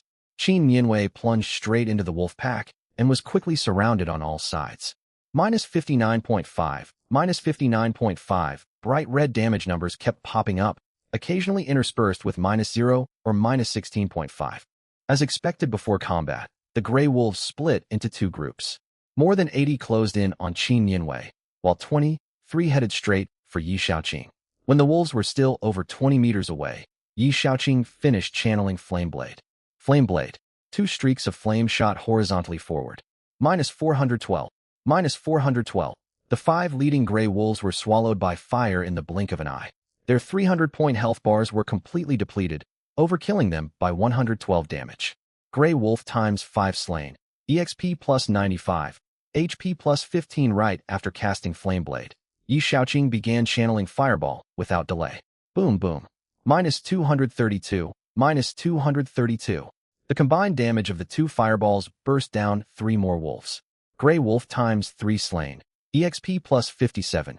HP plus 9. Both skills went on cooldown. Yi Shaoqing turned and ran. Ordinary wolf attacks could not pierce Holy Light Aegis, but their Savage Claw skill could. If Holy Light Aegis shattered, incoming damage would easily interrupt his spell channeling. While waiting for cooldowns, he had to minimize shield deterioration. Yi Shaoqing could not outrun the wolves and was soon caught. Yet he had practiced evasion in class and only needed to dodge Savage Claw strikes. By the time Fireball came off cooldown, his shield had not lost a single point. The instant Fireball was available again, Yi Shaoqing halted and started channeling. Channeling required him to hold still, so he inevitably took hits from the wolves. -0, -0, -16.5, -0. Among all the floating numbers, only one dealt meaningful damage, wearing down less than 1/10 of his shield. Fireball. 2-point-blank fireballs detonated. The 5 wolves crowding him died instantly. Grey Wolf times 5 slain, 60% contribution, EXP plus 57, HP plus 15. Waves of scorching heat washed over Yi Shaoqing's face. After dodging a rear Savage Claw, Flame Blade's cooldown finished. Flame Blade. At the cost of another 20% shield durability, Flame Blade swept left and right, obliterating 7 wolves. The remaining 3 were finished off by his next fireball. Grey Wolf times 10 slain, 60% contribution, EXP plus 114, HP plus 30. Once his side of the fight ended, Yi Shaoqing immediately lent long range magical support to Qin Yinwei. Bombarded by Yi Shaoqing's spells, the wolf pack that had encircled Qin Yinwei completely in 2 minutes dwindled down to 1 lone survivor. Grey Wolf times 85 slain, 53% contribution, EXP plus 856, HP plus 180. They spared this single wolf to catch their breath, restoring stamina and mental focus as close to peak condition as possible. Qin Yinwei drank a mana potion to refill her MP bar. The boss battle was about to begin. Qin Yinwei stepped backward, opening 60 meters of distance between herself and the Grey Wolf King. 60 meters was no arbitrary number. Through testing, they learned the Grey Wolf King would advance if both opponents stayed farther than 60 meters away. For their attrition strategy, Yi Shaoqing lured the last remaining wolf over 100 meters away. Everything was ready. They exchanged a glance and nodded at one another. Qin Yinwei took a deep breath. Her aura underwent a dramatic shift. Jet black hair whitened from the roots outward. 3 pairs of pure white luminous wings burst open behind her. Her school uniform transformed beneath holy radiance into a white priestly robe trimmed with gilded patterns. Sacred and majestic. Cherubim form. The author tried to get AI to draw this, but perfect hands proved elusive. Holy Light Angel. Cherubim form LV3 HP. 397/397 MP. 214/214 magic attack. 135 physical magical defense. 46.5 upon entering cherubim form. Qin Yinwei's radiant skill surged to 2,191 damage, granting her early game flight ability, practically overpowered for this stage. The boost came at a steep cost. Her mana drained at 10 points per second. Even at full mana, she could sustain this form for merely 21.4 seconds. The 21-second countdown began. Holy light shined forth. Holding her sword like a staff, Qin Yinwei pointed toward the Grey Wolf King. A golden magic array rapidly formed before her blade, gathering blinding radiance. Radiance. Almost the exact moment Qin Yinwei finished her 2-second channel for radiance. 100 meters away, Yi Shaoqing raised his staff and finished off the weakened wolf, leaving it with barely a sliver of health. -2.4. Grey Wolf times 1 slain. EXP plus 19. HP plus 3. With the last ordinary wolf dead, the Grey Wolf King's restraints and invulnerability lifted. Its stats rose to their peak. Grey Wolf King LV7 Special Boss HP. 11810/11810 MP. For 27/427 physical attack. 109 physical magical defense. 43 skills. Bite. Wrath of the Wolf King. Bite. Consumes 10 MP. Deals 163.5. 150% physical attack. Physical damage. Cooldown. 15s. Wrath of the Wolf King. Consumes 30 MP. Deals 109. 100% physical attack. Physical damage to all enemies within 40 meters and inflicts a 2-second stun. Enters Wolf King stance. Regenerates 1% maximum HP per second. Increases physical attack and both defenses by 50%. Lasts 10 seconds. Cooldown, 90s. These stats and abilities befitted a special boss comparable to a nightmare dungeon foe. This fight would be tough. Both combatants still wore level 0 gear, and their only accessory remained unequipable due to level requirements. If only they were fully geared at level 7, they would crush it effortlessly. A mere 0.1 second after all restrictions lifted, before the Grey Wolf King could even throw back its head and roar its dominance, a blazing pillar of light erupted from Qin Nianwei's sword tip and crashed into it. Minus 2,148. 1/6 of the Grey Wolf King's health vanished instantly. Immediately after casting Radiance, Qin Nianwei exited Cherubim form. Including reaction time, this single Radiance cost 55 MP. She did not linger in place. She sprinted toward Yi Shaoqing, drawing the Grey Wolf King into his attack range while waiting for Radiance's cooldown. Howl! Burning blood. Red eyes locked onto Qin Nianwei. The massive beast turned into a silver blur, charging straight at her. The Grey Wolf King moved slightly faster than ordinary, formed Qin Nianwei, steadily closing the gap. 6 seconds later, only 40 meters separated them. Radiance's cooldown had completed.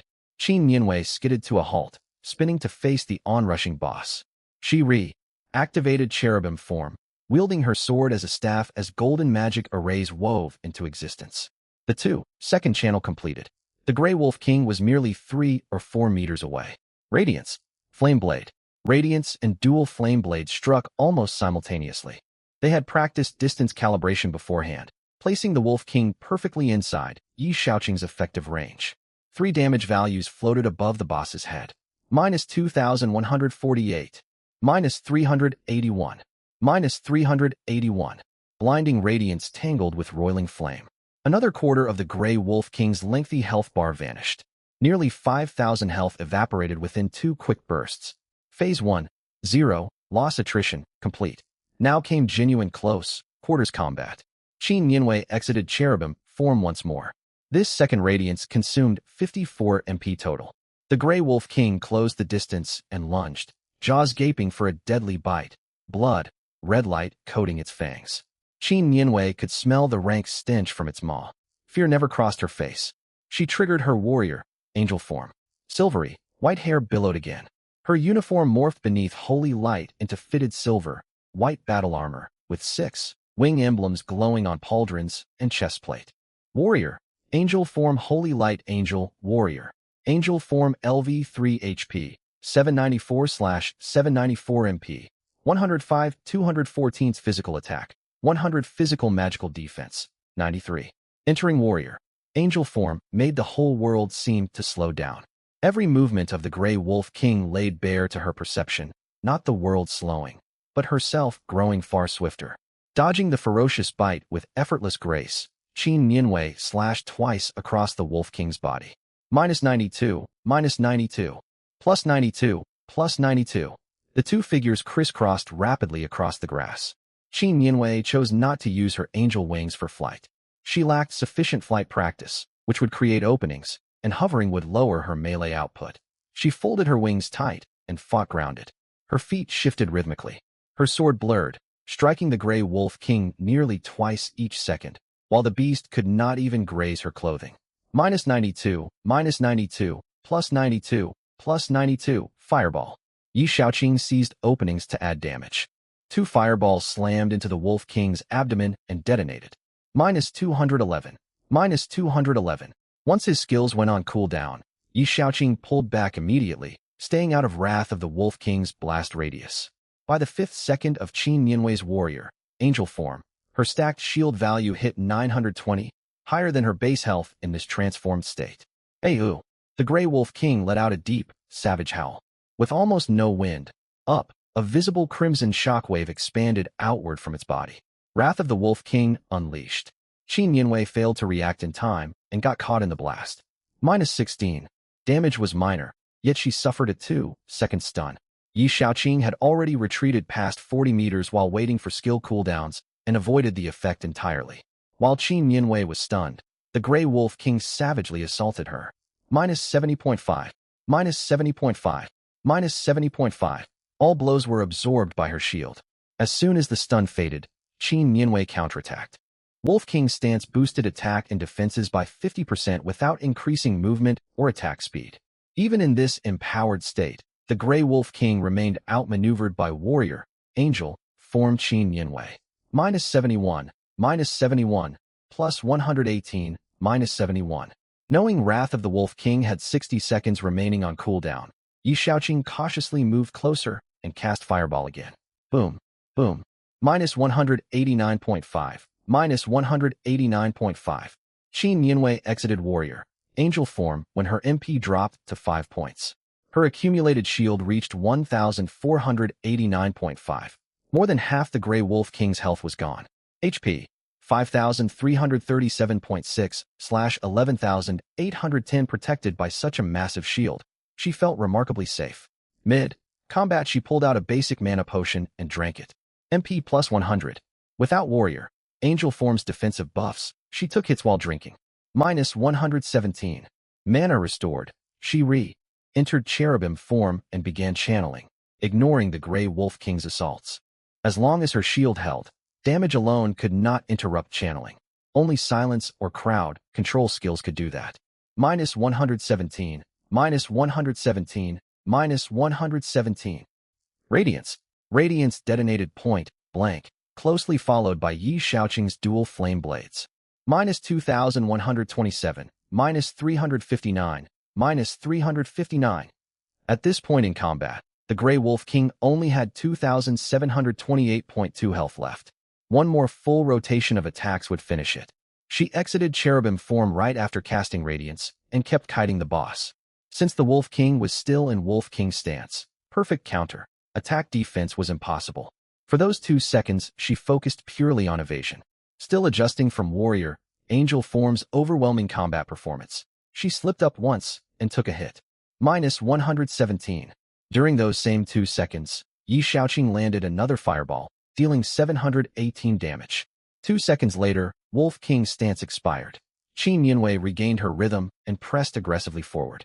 She parried most incoming strikes through offensive pressure, landing sword strikes of her own in return. Minus 28.5, minus 28.5, minus 0, minus 0, minus 62.5. After 6 seconds, Radiance's cooldown reset. Qin Yinwei entered Cherubim form. 1 point. Blank Radiance brought the Grey Wolf King down to a sliver of health, and Yi Shaoqing's final fireball delivered the killing blow.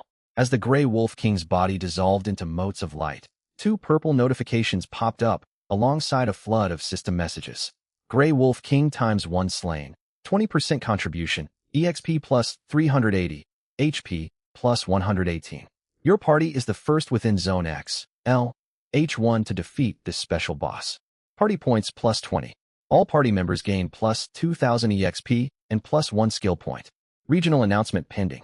Your party has no assigned name. Would you like to set one now? Yi Shaoqing turned toward Qin Yinwei. Yinwei, what should we name our party? Sacred Cat Cult. Qin Yinwei blurted out. Sacred Cat Cult is fun, but it does not really fit us. I have a much better name. Yi Shaoqing wore a playful grin, keeping her in suspense. Tell me, what is it? The Neighborhood Angel and her sidekick. How does that sound? Qin Yinwei's face flushed bright red. 2 imaginary voices argued inside her mind. Inner, Devil Qin Yinwei. Say yes. It shows how close you two are. You have always admired Shaoqing. There is no good reason to refuse. Inner, Angel Qin Yinwei. No way, this is far too embarrassing. Imagine the national broadcast during the Gaokao trial, the host introducing you. Next up, the team known as the Neighborhood Angel and her sidekick. Could you bear that? Inner Devil Qin Yinwei.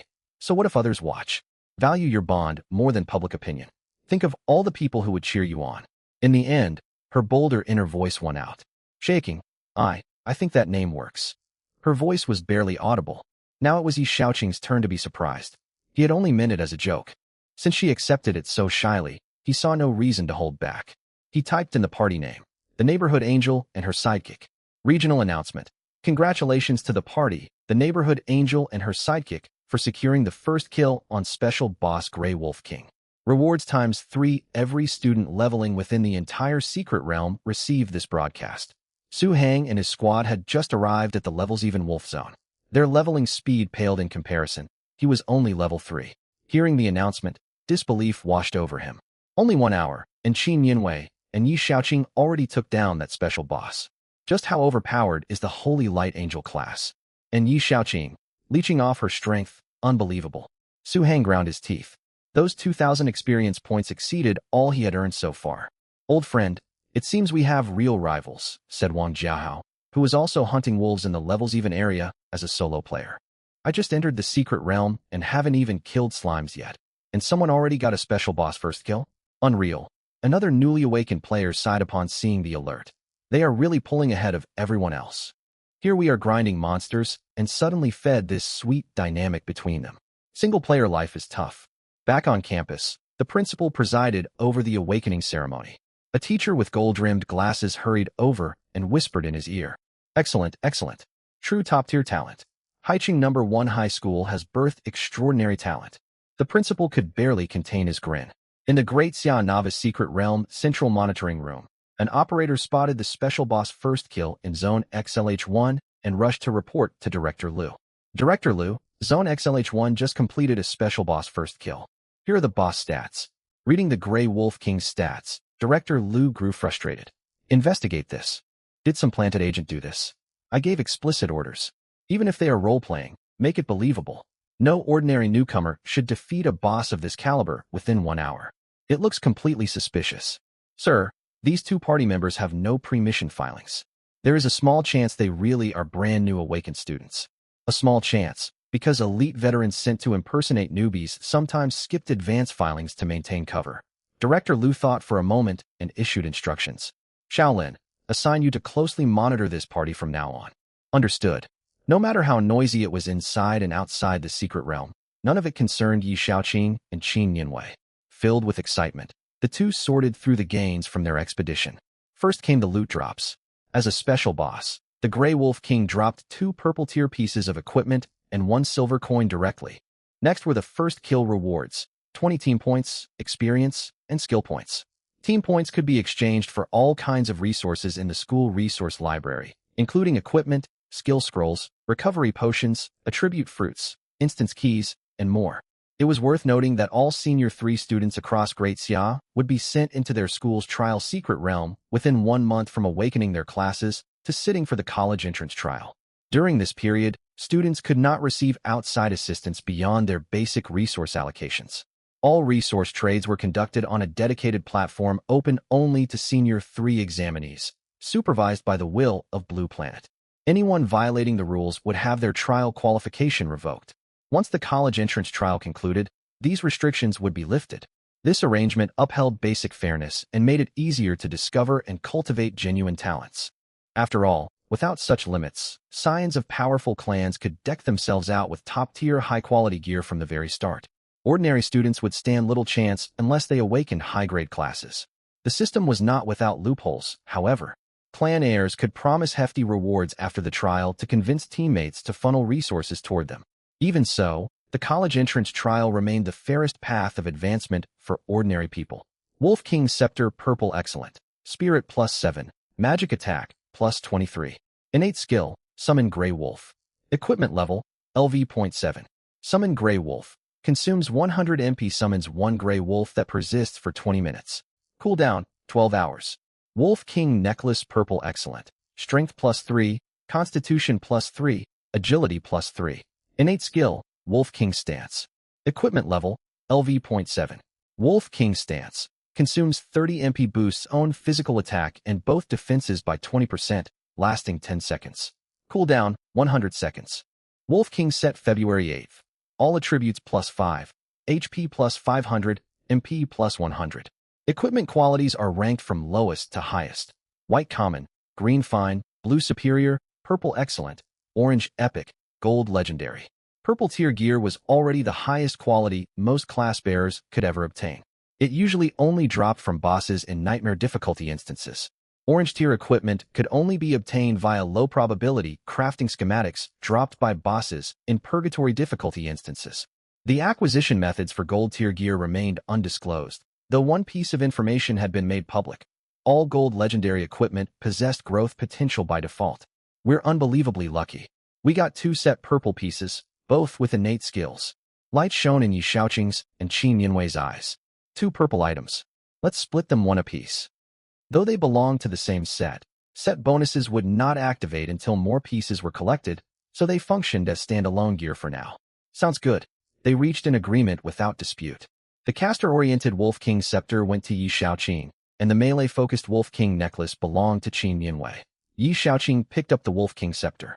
Forged entirely from white bones, its peak was carved into a wolf skull with eerie blue soul flames burning inside its eye sockets.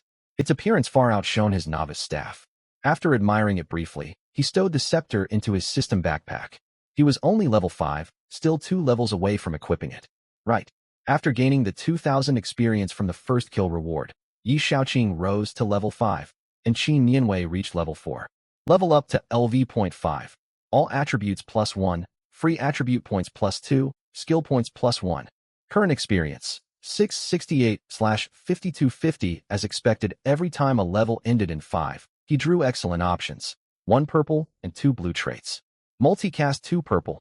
Every spell you cast triggers an additional free cast, stacking up to 2 extra releases. Melee Magi Blue. Your physical attacks receive 30% of your magic attack as bonus damage. Swiftness Eye Blue. Agility +9.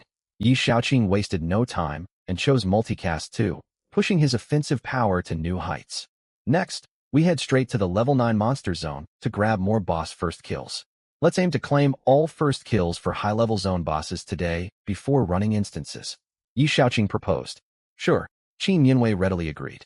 Within the trial secret realm, monster zones were divided every 2 levels, excluding level 10, levels 1, 3, 5, 7, 9, and 10. Each zone featured unique terrain, monsters, and distinct spawn conditions for bosses. Take the Grey Wolf King in the level 7 zone.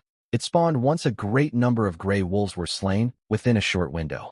The Goblin King of the level 5 zone had a 50% chance to appear inside large goblin tribes, which spawned randomly across the zone.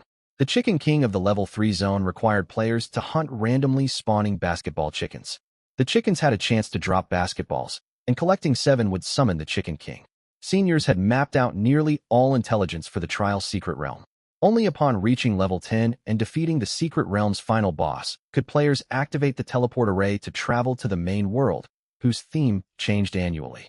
There, new class bearers from all across the nation competed against one another, and the college entrance trial itself unfolded within the main world.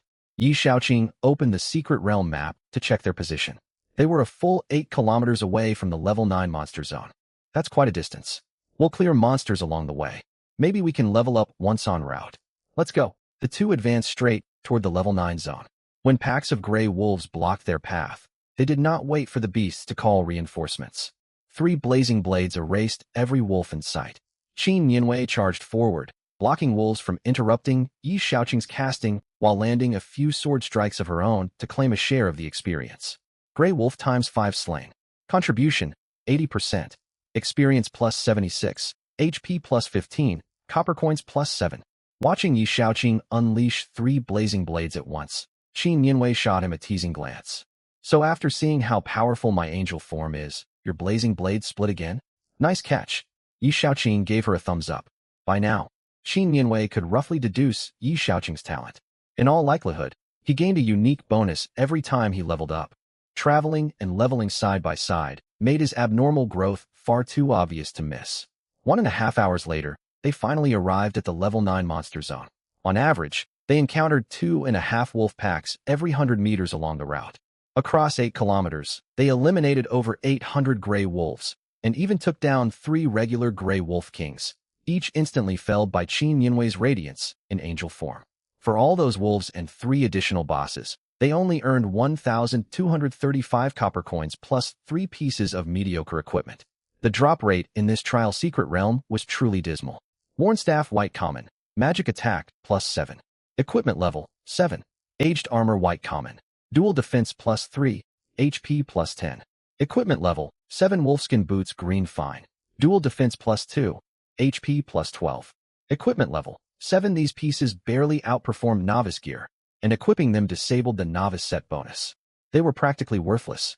Looking back, the Goblin Archer that dropped the green fine steel ring must have been a stroke of unbelievable luck. Thankfully, they earned massive amounts of experience. Grey Wolf times 821 slain. Contribution, 75%. Experience plus 11,699. HP plus 2,463. Yi Shaoqing advanced to LV.6, nearing LV.7. Qin Yinwei rose to LV.5, and with the fine steel ring equipped, Her physical attack was on the verge of breaking 100. The trait roll upon leveling yielded only generic white basic attribute options again. Yi Shaoqing picked Focus 3, with no transformative power-up this time. Blaze Mage LV.670 193/8250 HP, 3791/3791 MP, 358/358 physical attack, 16.2 magic attack, 140 skills. Fireball LV.1 315 damage, 23.28 M range, 8% proficiency. Blazing Blade 5 25 damage, 39.84 M range, 10% proficiency. A level 6 mage with nearly 3,800 HP could survive a direct hit from Qin Yinwei's Radiance in angel form. That was enough to intimidate anyone. At the end of the grassland stretched a dry, cracked riverbed. Crossing the riverbed, they officially stepped into the level 9 monster zone. The landscape differed drastically from the level 7 zone. Heavy gray-white clouds blotted out the sky, casting dim light. Cold winds whistled, and the air reeked of rot. Beneath their feet lay compacted black soil. Tombstones and small burial mounds dotted the endless wasteland, with exposed white bones scattered everywhere. Qin Yinwei tightened her grip on her novice sword, scanning the headstones protruding from the dirt. They had walked barely more than a dozen meters when a bony claw burst through the ground. A moment later, an undead skeleton clambered up from beneath the earth. Blue soul flames flickered inside its empty eye sockets, and it clutched a thick bone club in its grip. Yi Shaoqing locked onto the undead skeleton, and its stat panel materialized before his eyes. Undead skeleton LV. 9 HP, 500 500ths MP, 20/20ths, physical attack, 60, dual defense, 20, skill, skull bash consumes 10 MP, deals 80 physical damage secret realm codex entry. A monster boasting high HP, attack, and defense. Its movement and attack speeds are slow. It takes 50% extra damage from holy type skills. Its bones possess unique properties and are suitable for stewing, carrying distinctive ancient flavors. Recommended to try. The person who wrote this codex must be one of a kind. Yi Shaoqing did not know whether to laugh or sigh. If you cook this thing, won't anyone get stomach trouble? Qin Yinwei asked curiously. Your train of thought is a little strange. As they chatted, the undead skeleton advanced toward them, bone club raised overhead. The skeleton's movement speed was indeed slow, only half that of a gray wolf. Yi Shaoqing lifted his staff and began channeling a spell. Fireball. 3 blazing fireballs roared forth from the magic formation. The undead skeleton took all 3 fireballs head-on. Boom, boom, boom. -295. -295. -295. Stacked damage values popped up. The skeleton's 500 HP bar vanished in an instant, its health plummeting far below 0. Undead skeleton slain. Experience plus 32. HP plus 5 after the kill. Yi Shaoqing recalled the summoning mechanics for the level 9 zone boss, the Bone Colossus. First, locate the randomly spawning bone altar scattered across the map. Then draw as many undead skeletons as possible to the altar to be sacrificed. Sacrificing 100 skeletons summoned the Bone Colossus. The greater the number sacrificed, the stronger the resulting monster. Yinwei, let's split up from here. Whoever finds the bone altar shares the coordinates in the party chat. The other will start pulling monsters toward it. Understood. Be careful alone, Shaoqing. Don't get surrounded. Qin Yinwei nodded. No worries. Look at my HP bar. I can afford to take risks. Yi Shaoqing displayed his health once more. HP, 3791/3791. Qin Yinwei stared at Yi Shaoqing's nearly 4,000 HP, then glanced at her own less than 500 HP. She fell silent. After a long pause, she uttered one word. Impressive. The two parted ways. Qin Yinwei explored toward the front left, while Yi Shaoqing headed front right. Low hills dotted this graveyard, and they quickly lost sight of each other. Yi Shaoqing sprinted alone through the gloomy burial ground. Though the surroundings looked lifeless, activity abounded. Every so often, undead skeletons clawed out of the soil and trailed behind him. He maintained a movement speed of 6 meters per second. Every few moments, he paused and blasted several skeletons with fireball. This way he avoided exhaustion, kept the pursuing skeletons close behind, and farmed experience efficiently. Fireball. 2 of the 3 fireballs struck the same target to stack damage and secure a kill, while the third finished off a skeleton weakened by a previous single fireball. -295. -295. Nearly every fireball cast killed 3 to 5 undead skeletons. Undead skeleton times 4 slain. Experience plus 128, HP plus 20. Undead Skeleton times 3 slain. Experience plus 96, HP plus 15. Steady streams of experience flowed in, and his HP rose continuously thanks to Greedy Devour. 5 or 6 minutes later, Golden Light enveloped Yi Shaoqing. Level up to LV.7. All attributes plus 1. Free attribute points plus 2. Skill points plus 1. Select one trait from the following. Lightning Strike Eye Blue. Every enemy hit by any spell triggers a 30% chance to summon a lightning bolt dealing 210 damage 150% times magic attack. If the target is already dead, the bolt automatically locks onto the nearest valid enemy. Traits cannot trigger one another. This bonus skill benefits from multicast. Spinning Blades Eye Blue. Summon 3 greatswords orbiting you every 60 seconds, dealing damage equal to 3.220% times physical attack for 10 seconds. Can be amplified by multicast. Deep Focus Eye Blue. Spirit plus 10 luck favored him again. All 3 options were blue-tier traits. Spinning Blade scaled off physical damage and was immediately discarded. Between the 2 mage-compatible traits, his choice was clear: Lightning Strike, which could be boosted by multicast. The potential of bonus skills stacking with multicast was enormous, amounting to exponential power growth. Yi Shaoqing could unleash 3 fireballs at once.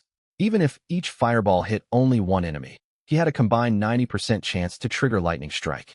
Once activated, Multicast 2 would split each bolt into 3 separate strikes. Furthermore, his Fireball and Blazing Blade frequently struck multiple enemies at once. Thrilled, Yi Shaoqing halted and turned around. He had forgotten to equip the Wolf King Scepter and began channeling his spell. A crimson magic formation rapidly took shape, radiating scorching heat. Burn, Power of Flame. Fireball. 3 basketball-sized fireballs crashed into the densest clusters of undead skeletons. Boom, boom, boom. Minus 315. Minus 315. Amid the flames, 13 damage values appeared simultaneously. Each hit from Fireball rolled independently for the 30% Lightning Strike proc chance. Fortune smiled upon him. Lightning Strike activated 5 times. Then, empowered by Multicast 2, the original 5 lightning bolts multiplied, bursting into 15 thick, dazzling shafts of deep blue lightning. 15 lightning pillars tore down, illuminating dozens of meters of terrain as bright as daylight. Minus 203.5. Minus 203.5. Lightning erupted, eliminating all wounded skeletons caught in the fire. The sight was spectacular. Undead Skeleton times 13 slain. Experience plus 416, HP plus 65. Yi Shaoqing stared at the scene for a second before bursting into laughter. Yes, I've done it, ha ha. The synergy between his roguelike traits had begun to reveal its full potential. After testing his boosted damage, Yi Shaoqing continued kiting monsters. He suddenly remembered he had reached LV.7 and could equip the Wolf King Scepter, yet he did not rush to switch gear.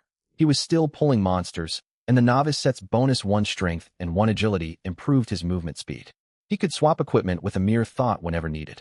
For the next half hour, he maintained his kiting strategy, slowing his pace slightly. His killing efficiency had nearly tripled. Every volley of fireballs reliably took down 9 to 13 undead skeletons. Undead Skeleton times 10 slain. Experience plus 320, HP plus 50. Undead Skeleton times 11 slain. Experience plus 352, HP plus 55. His experience bar ticked upward steadily, and his HP climbed consistently. Fireball. 3 fireballs landed on the thickest skeleton clusters. Before casting, Yi Shaoqing switched to the Wolf King Scepter. His magic attack surged to 185, raising Fireball's base damage to 416. Minus 396. Minus 396. Before the flames faded, 12 lightning bolts suddenly streaked down from the sky. Minus 257. Minus 257. A string of damage numbers flashed, and all 12 skeletons struck by fireballs perished instantly. Undead Skeleton times 12 slain. Experience plus 384. HP plus 60. Golden light wrapped around Yi Shaoqing once more. Level up to LV.8. All attributes plus 1. Free attribute points plus 2. Skill points plus 1. Select one trait from the following 3. Lightning Strike 2 blue. Trigger chance increased to 50%. Lightning Strike 2 blue. Lightning Strike base damage raised to 240% times magic attack. Arrow Shot Eye blue. Every basic attack grants a 5% chance to hurl an arrow at the target, dealing 22.7 damage 140% times physical attack, another roll of 3 blue-tier traits, all granting bonus skills. Arrow Shot catered to physical fighters and was ruled out. The remaining 2 were upgrades for Lightning Strike.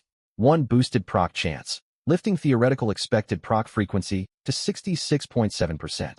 The other raised damage coefficient, pushing expected damage gain to 60%. These were merely theoretical calculations, not accounting for defense reductions and other combat variables. After brief consideration, Yi Shaoqing chose the higher proc chance. Nothing beat spectacle and sheer volume of attacks. Once he selected the trait, he tested his skill effect as usual. Yi Shaoqing retreated to a safe casting distance, raised the Wolf King Scepter, and rapidly completed the magic formation guided by the system. Burst Power, Ignite, Fireball. 3 fireballs radiating searing heat detonated amid the horde of undead skeletons. -416.5, -416.5. The moment 14 red damage values popped up, daylight broke. 14 targets, each hit carrying an independent 50% chance to trigger chain lightning, amounted to a total 700% trigger probability. Coupled with Yi Shaoqing's consistent good fortune when triggering bonus skills, the 700% odds unleashed 8 lightning strikes. Empowered by multicast, each bolt of thunder split into 3 as it plummeted, turning 8 strikes into 24. Blue-white electric arcs tore through the murky clouds and crashed heavily into the undead skeletons. Blinding lightning flooded nearly the entire field of vision, and a flood of damage numbers surged forth at once. -271, -271. 15 of the lightning bolts finished off the undead skeletons already weakened by the fireballs. As for the remaining 9 bolts, aside from 1 stray strike targeting a random foe without securing a kill, the other 8 paired up to deliver fatal blows. -271, -271. Undead skeleton times 18 slain. EXP plus 576, HP plus 90. A single triple fireball spell eliminated 18 undead skeletons. Who else could pull that off at this stage of the game? Awesome. After several hours of grinding, Yi Shaoqing finally tasted the satisfying horde-clearing thrill he remembered from playing roguelike games in his past life. That rush would only grow stronger as he unlocked more runic affixes going forward. Yi Shaoqing could barely imagine how spectacular the sight would be once he obtained multiple bonus skill affixes. I need to learn more wide-area spells. The 2 skills Yi Shaoqing currently commanded lacked sufficient coverage, preventing him from bringing the full potential of his bonus skill affixes to bear. As Yi Shaoqing daydreamed about future battles, a message suddenly appeared in the squad chat channel. Qin Yinwei, Shaoqing, I found the bone altar. Sending you the coordinates. Yi Shaoqing marked the coordinates Qin Yinwei shared on his secret realm map. It was roughly 5 kilometers away, a fair distance. Yi Shaoqing, received. How many monsters have you aggroed right now? Qin Yinwei, around 100. Yi Shaoqing, alright, keep drawing them in. I'll pull monsters and head over to Qin Yinwei, okay. Closing the system panel, Yi Shaoqing glanced at the 50-odd undead skeletons trailing behind him. He maintained a pace nearly matching the skeletons and headed straight toward Qin Yinwei's coordinates. 20 minutes later, hundreds of undead skeletons followed in his wake, forming an endless pale mass evoking the epic atmosphere of an undead siege. More skeletons had crossed his path along the way, yet he could not hold the aggro of every single one. After cresting a low earthen mound, a sunken circular valley stretched out ahead. At the valley's center stood a gray altar 10 meters square, etched all over with bone patterns. A pillar wreathed in emerald green flames rose at each of its 4 corners. From afar, Yi Shaoqing spotted Qin Yinwei leading another large pack of undead skeletons toward the bone altar from a different direction. Qin Yinwei also noticed Yi Shaoqing. She lifted her long sword and waved, and Yi Shaoqing nodded in response. Qin Yinwei stepped onto the bone altar first. The 100 skeletons chasing her flooded into the altar's bounds one after another. The moment the foremost undead skeleton stepped across the altar's edge, the soul fire burning in its eye sockets instantly died out. Crack! Its entire skeleton crumbled on the spot. Bones clattered onto the ground, dragged by an invisible force and absorbed as sacrificial materials into the altar. As more and more undead skeletons were sacrificed, the bone patterns carved into the altar lit up one by one, and the green flames atop the 4 pillars burned brighter and taller. The altar itself gradually shifted color, growing paler. The bone altar started out pure black. The more undead skeletons sacrificed upon it, the lighter its hue became. The altar before them was now ash gray. In theory, a gray bone altar already met the requirement to summon the lowest tier bone giant. But if enough skeletons were sacrificed to turn the altar milky white, they could summon the special boss, the Jade Bone Giant. Ordinary bosses were little more than minor obstacles for the two of them. They would aim for the strongest variant. Once all the skeletons Qin Yinwei had drawn were sacrificed, Yi Shaoqing arrived with his own offerings within the altar's radius. A pale tide of skeletons trailed behind him. Hundreds of undead skeletons pressed tightly together, the constant clatter of colliding bones echoing everywhere. The instant they stepped onto the altar, the bone altar seemed to open an invisible maw, swallowing every skeleton that entered. Hundreds more sacrificial bones merged into its structure. The bone runes blazed, and the ash-gray altar faded further, soon turning pure white with a subtle jade luster. We just need to lure another 100 or two to finish the transformation. The pair did not pause. Most undead skeletons in the immediate vicinity had already been sacrificed, so they ventured farther afield and spent considerable effort fully converting the bone altar into a jade bone altar. Energy within the jade bone altar surged to its limit. The green flames on the four pillars shot skyward. Buzz! A jade-green magic circle took shape in the sky, its runes slowly rotating and scattering countless emerald motes of light. At the same time, all the bones consumed by the altar resurfaced from its depths. As the emerald light particles fused with them, every bone turned jade green. The jade bones began to assemble. Jade bone legs, torso, arms, skull. A 5-meter-tall jade bone giant materialized at the altar's center, clutching an emerald staff. Vivid green soul fire flickered inside its hollow eye sockets. Jade bone giant LV.9 special boss HP, 10,000/10,000, MP. 500 500ths, physical ATK, 90, magic ATK, 120, dual DF, 50 skills, summon undead guardians, damage transference, Jade Spirit Bonefire. Summon undead guardians consumes 50 MP, summons a squad of elite undead guardians, CD, 60's damage transference. If undead skeletons exist within 100 meters, all damage it receives will be automatically redirected. Jade Spirit Bonefire consumes 10 MP. Locks onto targets within 50 meters, dealing 240-200% times magic attack, magic damage with a chance to apply burn, CD. 15th The cutscene remained active, granting the boss temporary invincibility, so the two could not attack yet. The Jade Bone Giant raised its emerald staff, its jaw clicking noisily. A jade-green magic circle emerged on the ground before it, and 10 armored, blade-wielding elite undead guardians rose simultaneously. Elite Undead Guardian LV. 9, HP, 1500/1500, MP, 100 100ths, physical ATK, 70, dual DF, 30 skills, summon undead consumes 30 MP, summons a squad of undead skeletons, CD, 60's, heavy strike consumes 10 MP, deals 105 physical damage, CD, 20's. The moment the 10 elite undead guardians spawned, black magic circles ignited all around them. Crack, crack. 100 undead skeletons climbed out of the black formations. The Jade Bone Giant waved its staff and ordered an assault. Every undead creature surged toward the pair, marking the end of the introductory cutscene. Radiance. Qin Yinwei finished charging Radiance in her seraph form.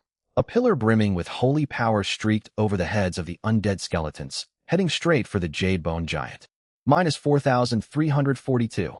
50% holy damage bonus. A massive damage value popped above the Jade Bone Giant's head, yet its health bar remained unchanged.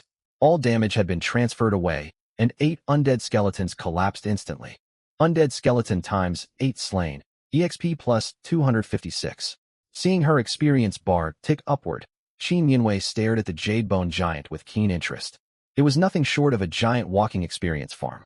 On the other side, Yi Shaoqing had no intention of attacking the Jade Bone Giant.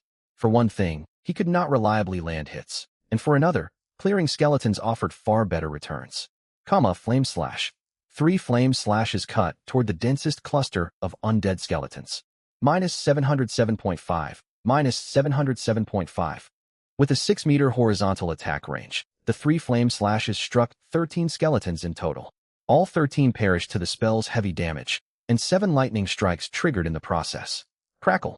Lightning raged, and 21 piercing dark blue thunderbolts crashed down at once.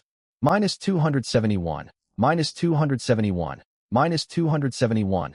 10 more undead skeletons crumbled to ash beneath the blinding lightning. Undead skeleton times 23 slain. EXP plus 736.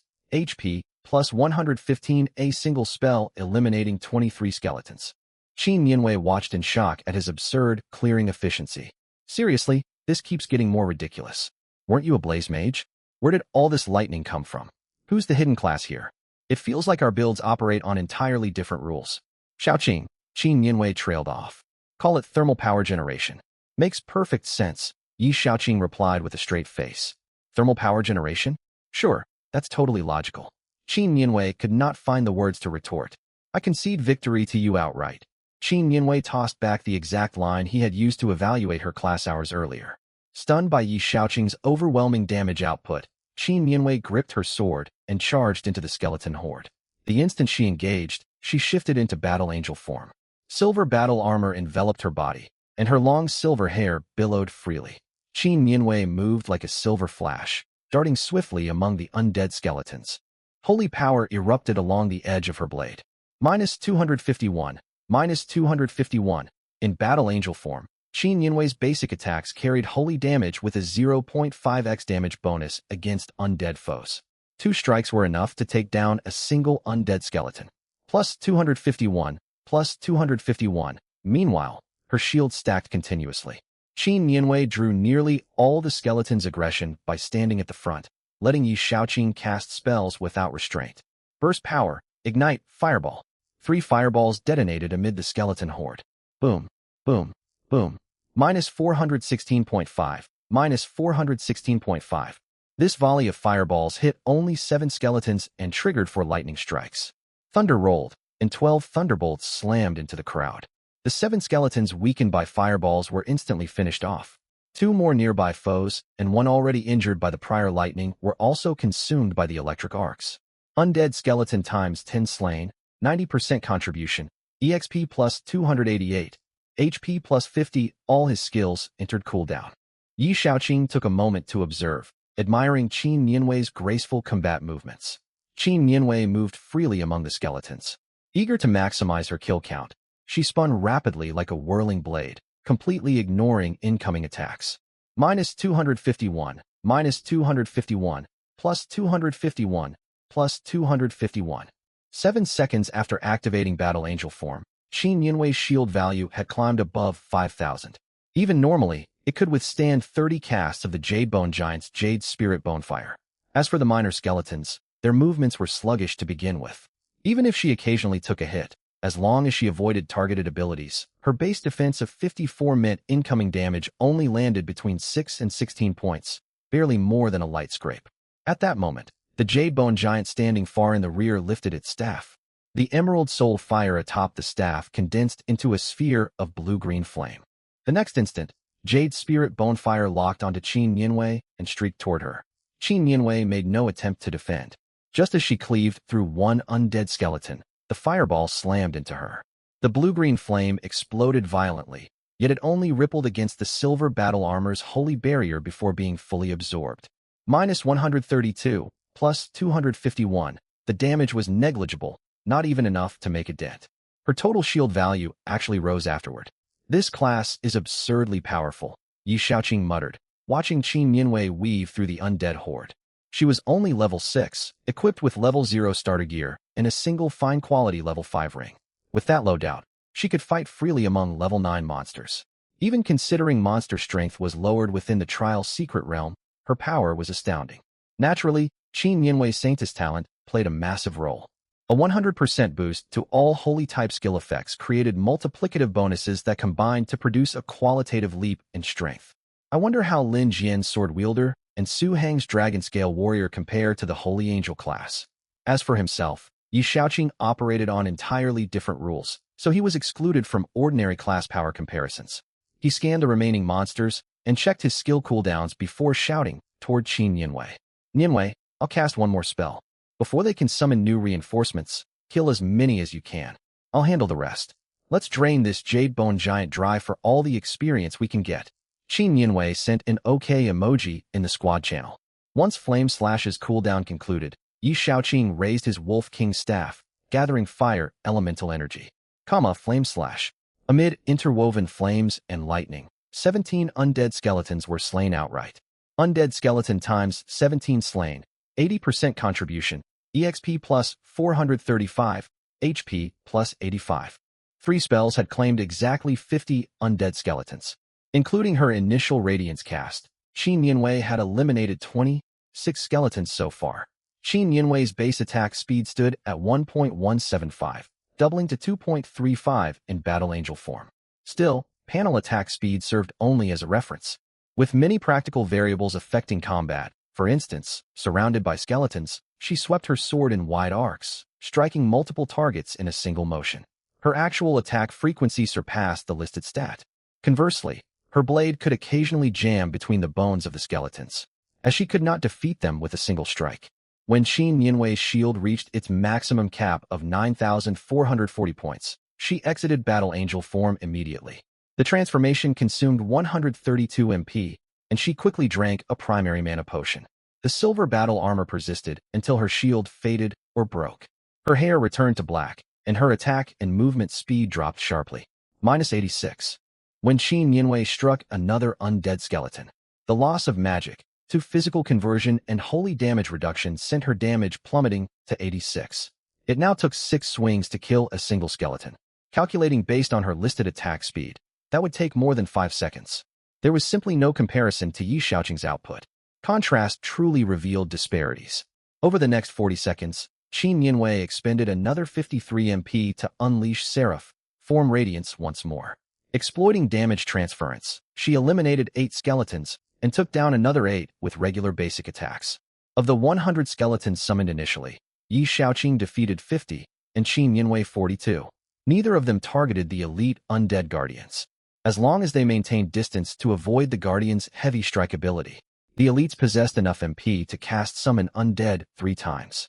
Meanwhile, the Jade Bone Giant favored long-range attacks, which were harder to evade. Even casting Jade Spirit Bonefire 4 times per minute, it could activate its summoning ability 5 more times. 6 total including its opening cast. In theory, the Jade Bone Giant could summon up to 60 elite undead guardians and 1,800 undead skeletons. Of course, this was only theoretical. As the number of elite undead guardians grew, even Qin Yanwei could not dodge every single one, wasting some of their mana reserves. It did not matter. Even if they missed out on a couple hundred skeletons, the experience gain would still be immense. The summoning skill's cooldown expired. The Jade Bone Giant lifted its staff high once again, and another 10 elite undead guardians rose from a jade green magic circle. 20 black magic circles appeared right after, spawning 200 undead skeletons, or rather, 6,400 points of experience. Qin Yanwei raised her sword and charged back into battle, and Yi Xiaoqing readied himself to channel magic. Flame Slash. The skeletons were far denser this time. A single flame slash wiped out 14 of them, triggering 8 lightning strikes. Blinding lightning flashed, clearing another 12 skeletons instantly. Undead skeleton times 26 slain, 80% contribution, EXP plus 666, HP plus 130. Fireball. Undead skeleton times 14 slain, 90% contribution, EXP plus 358, HP plus 70. Fireball has a shorter cast time, resulting in less aggro contribution from frontline tanking.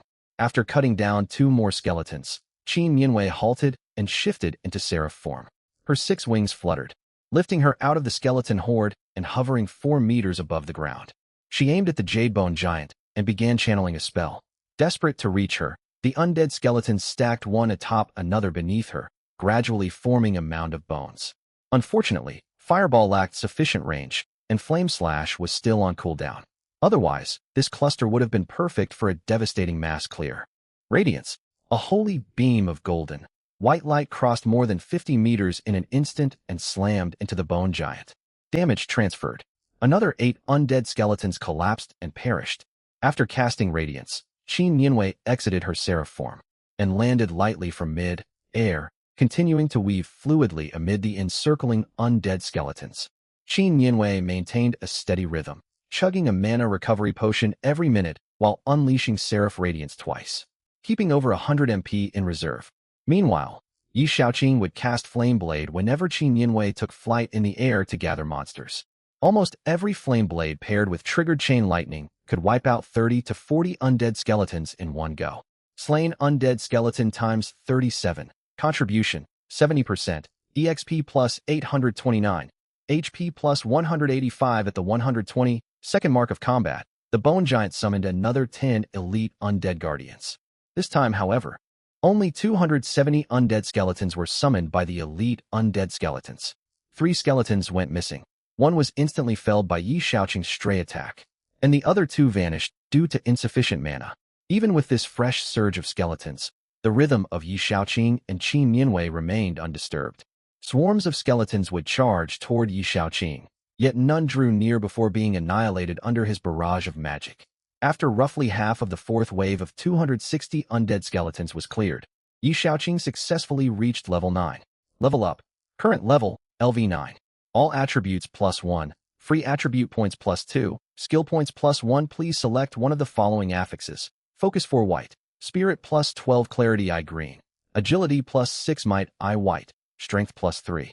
Among 1 green and 2 white attribute boosting affixes, focus was the only reliable baseline option. With the stat gains from leveling and the new affix, spirit rose another 6 points, pushing Yi Shaoqing's magic attack past 200. Still, this barely improved clearing efficiency. His damage was already far exceeding what was needed. 5th wave, 250 undead skeletons. 6th wave, 260 undead skeletons. Roughly every 60 seconds, Yi Shaoqing unleashed 5 rounds of spells, 1 flame blade plus 2 fireballs. Combined with Qin Nianwei's 2 casts of Seraph Radiance to gather foes and basic attacks, nearly all newly summoned skeletons were eliminated, save for those huddled beside the elite undead guardians. Midway through wiping out the 6th wave of skeletons, Qin Nianwei hit LV7. She equipped the Wolf King Ring, granting +3 strength, vitality, and agility, greatly boosting her combat power. Her standard strikes now dealt 104.5 damage, and ordinary undead skeletons could no longer pierce her defenses. Slain undead skeleton times 700, contribution, 80%, EXP plus 17,920, HP plus 3,500. As for Yi Shaoqing, he needed a total of 22,500 EXP to advance from level 9 to 10. He still required a little over 4,000 EXP, but he would definitely reach level 10 once all remaining monsters were slain. 7th wave, 170 undead skeletons. 8th wave, 80 undead skeletons. Once the final summoning concluded, Yi Shaoqing and Qin Nianwei held nothing back. Radiance, Flame Blade, slain undead skeleton times 187, contribution, 80%, EXP plus 4,787, HP plus 935. Flames and lightning intertwined, and Yi Shaoqing accumulated enough EXP to reach level 10. Level up. Current level, LV10. All attributes +1, free attribute points +2, skill points +1. Detected level is a multiple of 10. Affix minimum quality raised to fine green. You may select 2 from the 4 options below. Earthspike Eye Blue. Every spell hit against an enemy grants a 30% chance to spawn an Earthspike, dealing 331.5 damage, 150% magic attack. Chain Lightning 3 Blue. Chain Lightning spawn count +1. Damage reduced to 265, 120% magic attack. Bloodline Eye Green. HP plus 20% concentration Eye Green. Spirit plus 6. Yi Shaoqing had not expected reaching level 10 to unlock 2 affix choices, much less receive 2 affixes that granted additional combat abilities. Earthspike Eye was a brand new trigger affix, while Chain Lightning 3 enhanced his existing Chain Lightning. Though each lightning bolt's damage coefficient dropped by 20%, adding an extra strike yielded a total expected damage increase of 60%. Without hesitation, Yi Shaoqing mentally locked onto both blue affixes. Earthspike Eye obtained. Chain Lightning 3 obtained. Now equipped with a new affix and an upgraded existing one, he was eager to test his power. Yi Shaoqing glanced at the remaining foes. More than 100 undead skeletons, 56 elite undead guardians, and the Bone Giant. Drained of mana and reduced to bludgeoning targets with its staff. Flames, heed my command. Purge all evil. Flame Blade. 3 flame blades swept toward 3 densely packed clusters of monsters. -805, -795, -805. The 3 flame blades struck 12 undead skeletons and 1 elite undead guardian. 7 Chain Lightning procs and 4 Earthspike procs triggered. Boosted by dual cast 2, 40, 2 bolts of Chain Lightning and 12 Earthspikes erupted. Thunder drowned out the clatter of bones. Dozens of pale blue, white lightning bolts crashed down, their radiance merging into a continuous sheet of light. A line echoed in Yi Shaoqing's mind. Let thunder shatter the darkness. At the same moment, the ground split open, and stone spikes burst upward one after another. -245, -245, -245. The half-health elite undead guardian was instantly slain by 3 lightning strikes. -311.5, -234. The remaining lightning bolts paired with earth spikes to focus fire and secure kills, maximizing effective damage. -245, -245, 27 leftover lightning bolts struck in groups of 3, slaying 9 undead skeletons. Unfortunately, Chain Lightning's base damage fell just short of a 1-hit kill, requiring 3 bolts per skeleton and wasting potential damage. Without Qin Yinwei airborne gathering monsters, this single flame blade volley still eliminated 32 undead skeletons and 1 elite undead guardian. Slain undead skeleton times 33, contribution, 80%, EXP plus 845, HP plus 155. Slain elite undead guardian times 1, contribution, 80%, EXP plus 74, HP plus 15. Qin Yinwei's mouth fell open as she witnessed the spectacular scene. To outside observers, it would look like an entire mage regiment casting spells simultaneously. For a split second, she froze in awe. Before she recovered, Yi Shaoqing unleashed another round of fireball. Boom, boom, boom.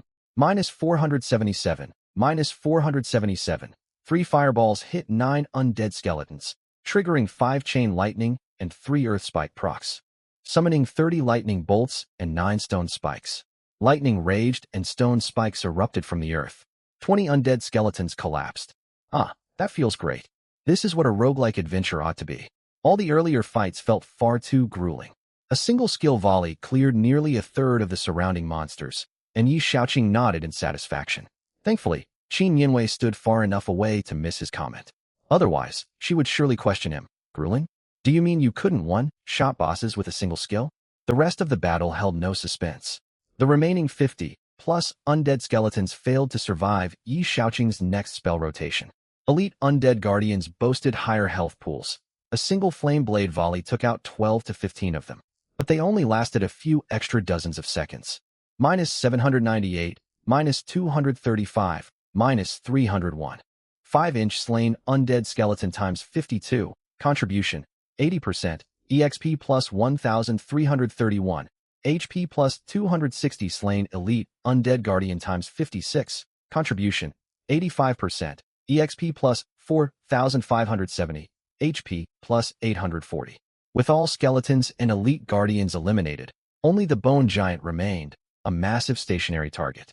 Yi Shaoqing and Qin Yinwei exchanged a distant glance. Both began channeling their spells. Flames, heed my command, holy light, shine forth. Depleted of mana, the bone giant could only attack with its staff. It swung the heavy weapon toward Qin Yinwei mid-channel. -26. The staff slammed home, blocked by an invisible pale golden barrier that materialized upon impact to display the damage value. In seraph form, the shield granted by warrior angel form shifted into a concealed barrier, only becoming visible when absorbing damage. Even after the entire drawn-out battle, Qin Yinwei's shield still held nearly 5,000 hit points, enough to withstand 200 more blows from the bone giant. Before the bone giant could swing again, Qin Yinwei finished her channel. A column of searing holy golden, white light erupted at close range, crashing straight into the giant's chest. -4,899. This single skill cut the bone giant's 10,000 health bar cleanly in half, devastatingly powerful. Once radiance faded, Qin Yinwei switched to warrior angel form, hacking away steadily to chip down the giant's remaining HP. -255, -255, -255, Flame Blade. Qin Yinwei had barely landed several strikes when Yi Shaoqing's flame blade streaked forward. -779, -779, -779. 2 chain lightning and 1 earth spike triggered alongside it. 12 lightning bolts nearly engulfed the bone giant entirely, while 3 stone spikes jutted upward beneath its feet. -215 times 12, -281.5 times 3. Dozens of damage numbers popped up simultaneously. The combined total dealt 5,761.5 damage, emptying the Bone Giant's remaining health in one blow. Slain Bone Giant. Contribution. 40%. EXP plus 1,280. HP plus 100. As the Bone Giant crumbled, 1 purple and 2 blue beams of light surged into the air. System announcements echoed in their ears. Detected. Your party secured the first kill of Special Boss Bone Giant. Reward. Party points plus 30. All members EXP plus 3,000. All members skill points plus 1. Regional broadcast. Congratulations to the Angel next door and her allies for claiming the first kill of Special Boss Bone Giant. Rewards times 3. Whoa, how much time has even passed? They already took down another special boss, the Summoner Bone Giant. They aren't even trying to hide how strong they are. I'm still struggling against the Rooster Chieftain, and they're practically clearing the beginner's secret realm. That powerful duo keeps racking up first kills and broadcasting it to everyone. Can they tone it down a little? Wails spread across the entire secret realm. We both awaken hidden classes, so why is there such a massive gap? Is Holy Angel truly far stronger than my dragon-scale battle soul? Or did Yi Shaoqing unlock an incredible talent that lets him rival hidden class users? Su Hang, leading his party to grind levels in the Grey Wolf Zone, frowned deeply. He was only LV5, still more than 1,000 EXP away from LV6. He had spent enormous sums in advance, convincing cash-strapped classmates to transfer their daily potion rations granted by the school after awakening their classes. With unlimited mana, 2 party members continuously maintained buffs on him, while 2 others pulled aggro, defended the supports, and stepped forward to tank whenever his health fell below safe thresholds. Coupled with his powerful class traits and talents, he only reached level 5 after several hours of grinding. Even now, with incomplete gear and skill setups, he could not guarantee victory against the special Grey Wolf King, let alone the Bone Giant. In another section of the Undead Lands, Wang Jiahao weaved through hordes of undead skeletons. His combat style carried an artistic precision. Every dodge against incoming attacks was minimal, as if a single centimeter of misalignment would leave him wounded. Each slash of his long sword against the skeletons triggered coordinated strikes from the spirit sword hovering beside him. -86, -86. Most notably, his swing speed surpassed Qin Yinwei's baseline combat pace. The regional broadcast pulled Wang Jiahao's focus for a split second, and an undead skeleton landed a hit. A white barrier instantly materialized around him, blocking the strike. -60. Wang Jiahao refocused, pouring all his attention into the art of battle. After cutting down the last skeleton surrounding him, he sheathed his blade and stroked the ancient spirit sword floating before him, murmuring quietly, "Qin Yinwei, Yi Shaoqing, it seems the 2 of you shall be my lifelong rivals."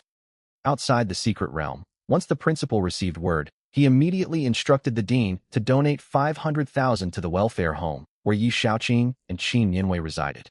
No additional resource support could be provided, however. Until the national exam trial concluded, all participants could only compete for resources by their own strength. Take the first, kill party points as an example. 1 point theoretically held purchasing power equivalent to 1 silver coin. Within the official resource vault open to participants lay rare goods unavailable to ordinary outsiders. Attribute gemstones, special instance keys, universal pet contract skill books, high-quality pet eggs, and more. The view shifted back to Yi Shaoqing and Qin Yinwei who were dividing the loot.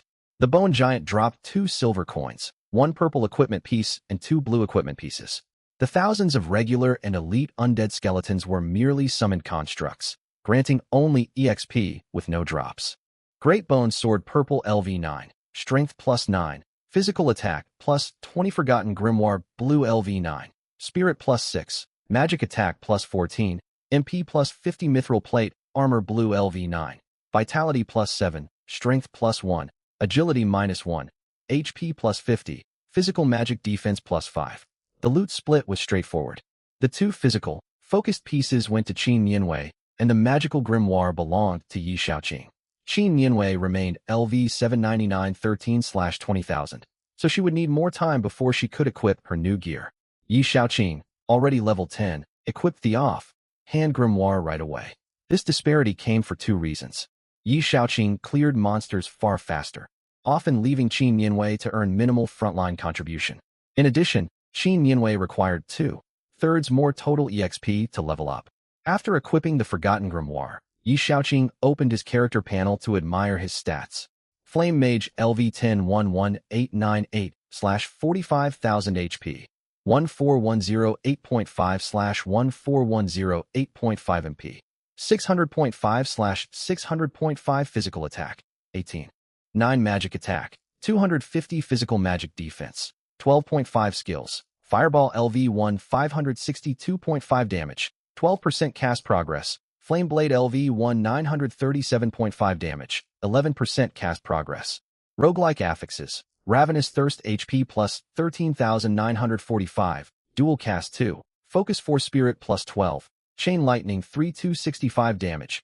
120% Magic Attack. 50% Trigger Chance. 2 Bolts. Earth Spike I 375 damage. 150% Magic Attack.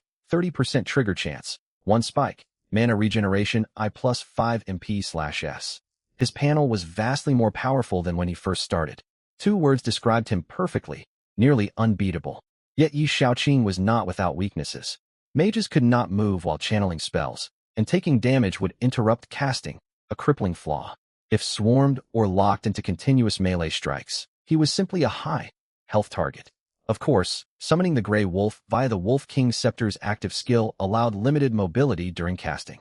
However, the Grey Wolf was far less durable than Yi Shaoqing's body, easily fell in battle, possessed a limited duration, and the skill had a lengthy cooldown. 3 potential solutions came to mind. Raise skill proficiency. Once proficiency hit 50%, partial movement during casting unlocked. At 100%, full mobile casting became available alongside drastically reduced cast time and cooldowns. Unfortunately, proficiency gain slowed sharply at higher tiers. This method was unviable in the short term. Purchase rare barrier spells. Low, quality barriers offered short duration and weak shielding, while high, grade ones carried exorbitant costs. His Ravenous Thirst affix already boosted survivability far better. Barriers only prevented casting interruption, making them poor value for resources. Buy Universal Pet Contract skill books, paired with high-quality pet eggs to raise. This option required immense wealth, far beyond what he currently owned and could afford to maintain. There remained one uncertain possibility: unlocking a mobile casting affix through the roguelike system. Though he had no confirmation such an affix existed, the road to true invincibility stretched long ahead. Nianwei, let's exit to eat and rest before tackling instances, Yi Shaoqing suggested. They had spent hours grinding within the secret realm. Both hunger gnawed at them.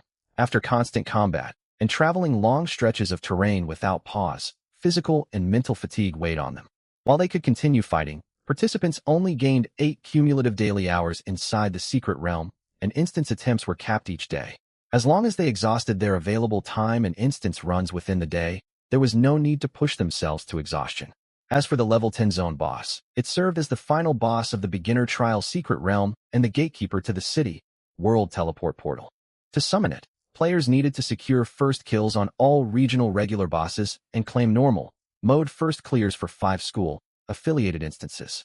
So far, Yi Shaoqing and Qin Nianwei held first kills for the Grey Wolf King and Bone Giant. Another party named Brother, Don't Look Back, It's Me, claimed the Slime King first kill. The Goblin King and Rooster King first kills remained unclaimed.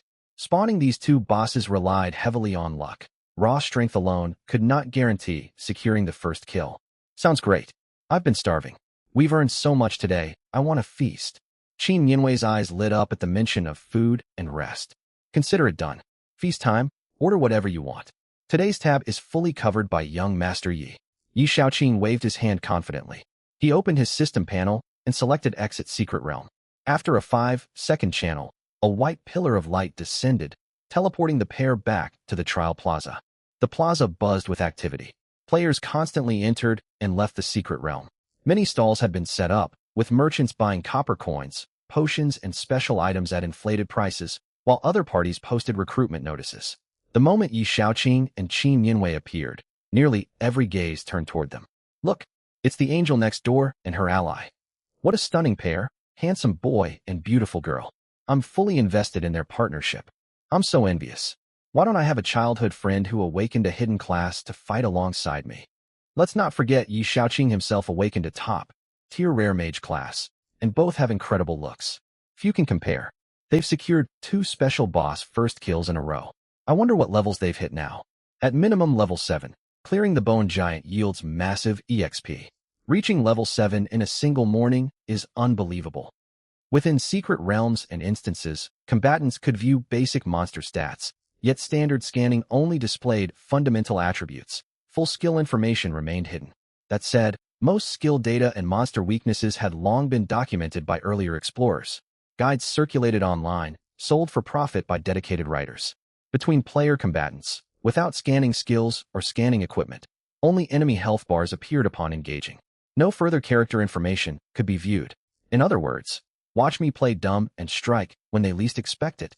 Overhearing the chatter around them, Yi Shaoqing could take it all in stride. He was thick-skinned and resigned to whatever came his way. Qin Yanwei, however, blushed visibly, unable to hide her embarrassment.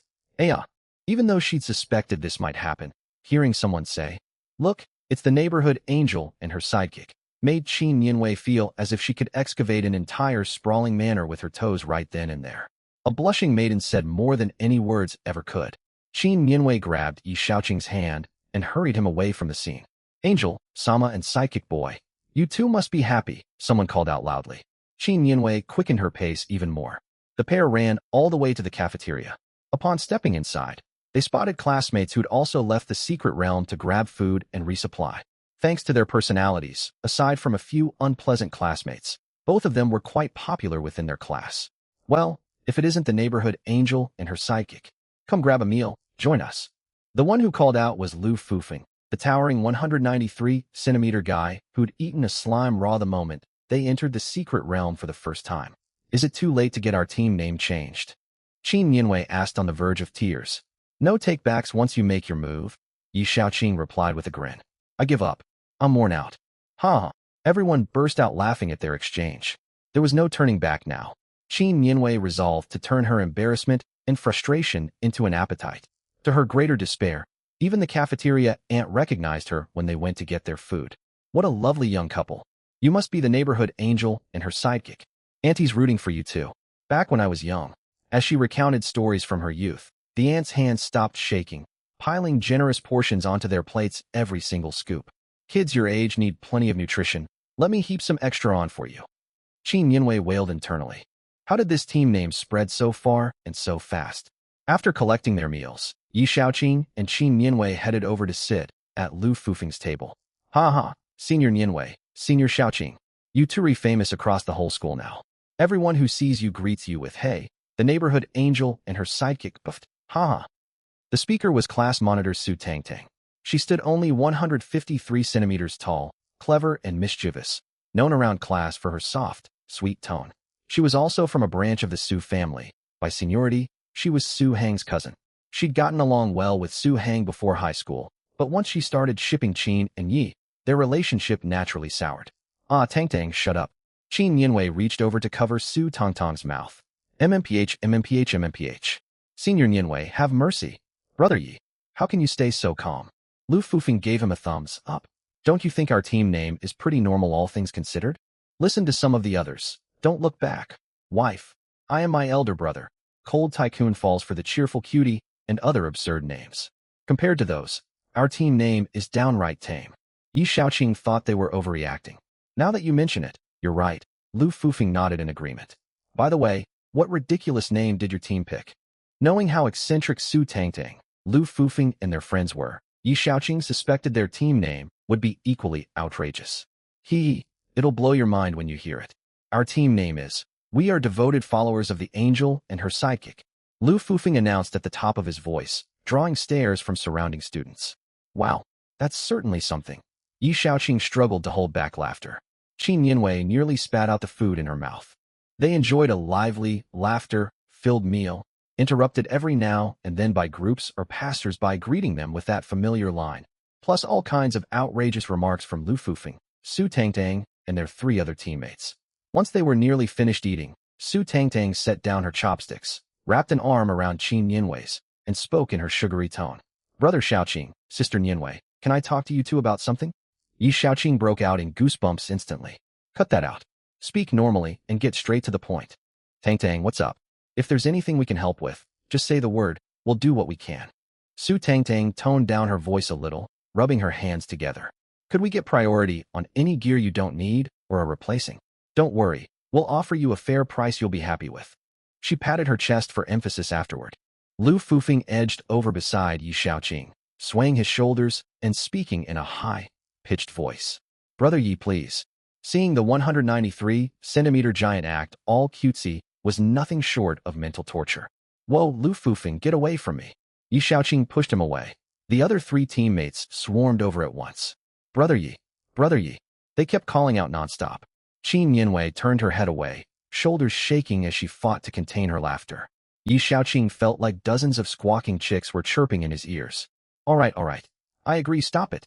They were all friends. And despite seeming unreliable, every single one of this eccentric crew came from families with established professional awakeners. They might not be as wealthy as Su Hang, but they were far better off than ordinary households, so they would definitely offer satisfactory prices. Besides, low-tier equipment didn't sell for much on the regular market. However, gear from outside markets could not circulate among college entrance examination awakeners. Equipment that was worthless elsewhere was incredibly sought after among this group. Prices could easily rise several-fold, even over 10 times, with better quality gear commanding higher premiums. Hooray for Brother Yi. After cheering, all of them turned to Qin Yinwei in unison. Yi Shaoqing had agreed, but from their perspective, Qin Yinwei was the core of the team. Even though they knew she wouldn't contradict Yi Shaoqing, they wanted to ask her out of basic respect. No need to ask me. Your Brother Yi makes the calls. Woohoo! Long live Brother Yi. Long live Senior Qin. Sister Yinwei, I knew you were the best. Su Tangtang hugged Qin Yinwei's arm again, slipping back into her sugary voice. When they finished eating, the group walked out of the cafeteria. Yi Shaoqing checked the time. We're heading to the campus shop. Anyone want to tag along? The so-called campus shop was an official item store exclusive for examination awakeners operated within the school. It was nicknamed the campus shop for a simple reason. What kind of school didn't have a shop? I was just about to. Lu Fufeng never got to finish his sentence. Su Tangtang suddenly leaped up and clamped a hand over his mouth. Haha, we've got to meet our homeroom teacher, so we're off. She dragged Lu Fufeng toward the teaching building. The other three caught on instantly, waved goodbye to Yi Shaoqing and Qin Yinwei, and hurried after them. Once they were far enough away, Su Tangtang let go of Lu Fufeng. Sister Tangtang, why'd you pull me away? Lu Fufeng asked confused. Su Tangtang glared up at him with a pout. Lu Fufeng, are you dense? They're a couple spending time together. Why would you tag along and act like a street lamp shining beside them? Do you want me to hang you from one? Hee, it just slipped my mind. Watching the 153-centimeter Su Tangtang drag the towering 193-centimeter Lu Fufeng off, Yi Shaoqing and Qin Yinwei exchanged a glance and laughed. Let's go too. The two chatted as they walked to the campus shop. Right after entering, they heard a familiar voice. Brother Yi, Senior Yinwei. Here to buy supplies? The speaker was a girl with a ponytail wearing a shop clerk uniform and a temporary staff badge. Her name was Gao Lily, also a student of Class 1, Senior 3. She'd awakened a life support occupation, an ordinary alchemist. She worked part-time here to earn funds for potion crafting. The school's allocated materials for ordinary alchemists were nowhere near enough for her experiments. Life support occupations like alchemists differed from combat classes. Guided potion crafting had an extremely low success rate, making it one of the professions that demanded constant practice. Early on, crafting required endless investment. Only once skill proficiency hit 50% would she start seeing returns. Unless they possessed special talents, ordinary-tier alchemists rarely received priority support. Lily, you work here part-time? Qin Yinwei noticed her uniform and badge. Yep. What can I do? I only awakened as an ordinary alchemist, so I'm stuck grinding away here. Gao Lily glanced around and lowered her voice. What are you looking to buy? I can give you an internal discount. How much are mana recovery potions? Yi Shaoqing asked. Basic costs 100 copper coins, intermediate 400, advanced 2,000. But I can knock 10% off for you. Gao Lily waved her hand, projecting 3 item panels above the counter. Basic mana recovery potion, restores 100 MP price. 100 copper coins intermediate mana recovery potion, restores 200 MP price. For 100 copper coins advanced mana recovery potion, restores 300 MP. Price, 2,000 copper coins. These 3 varieties shared a cooldown since they were all recovery potions of the same category. Higher grade potions restored mana based on percentage. Yet they were shockingly expensive, and rookie awakeners simply didn't have large enough mana pools to make them worthwhile. I'll take 10 advanced, 20 intermediate, and 40 basic for now. These potions were all for Qin Yinwei. Even with careful conservation, She'd already used 57 of the school-issued recovery potions. With sufficient mana, Qin Yunwei's leveling speed would improve drastically. No surprise you're loaded enough to secure the first kills on 2 special bosses. You really spare no expense. Gao Lily gave him a thumbs up, tapped a few commands on her interface, and 70 potions materialized on the counter, stacked nearly into a small hill. That'll be 32,400 copper coins total. After paying, the two of them only had a few hundred copper coins left between them. It didn't matter, though. The truly valuable goods at the shop couldn't be purchased with copper coins anyway. The Point Exchange Mall was where the real treasures waited. Gao Lily, can you give us a discount on items from the Point Exchange Mall? Yi Shaoqing asked. Gao Lily quickly shook her head. Brother Yi, you overestimate me. I don't have the authority to discount goods from the Point Exchange Mall. As expected, Yi Shaoqing continued. Then help us access the mall. Let's see what's available. The Point Exchange Mall cannot be opened out front. Follow me.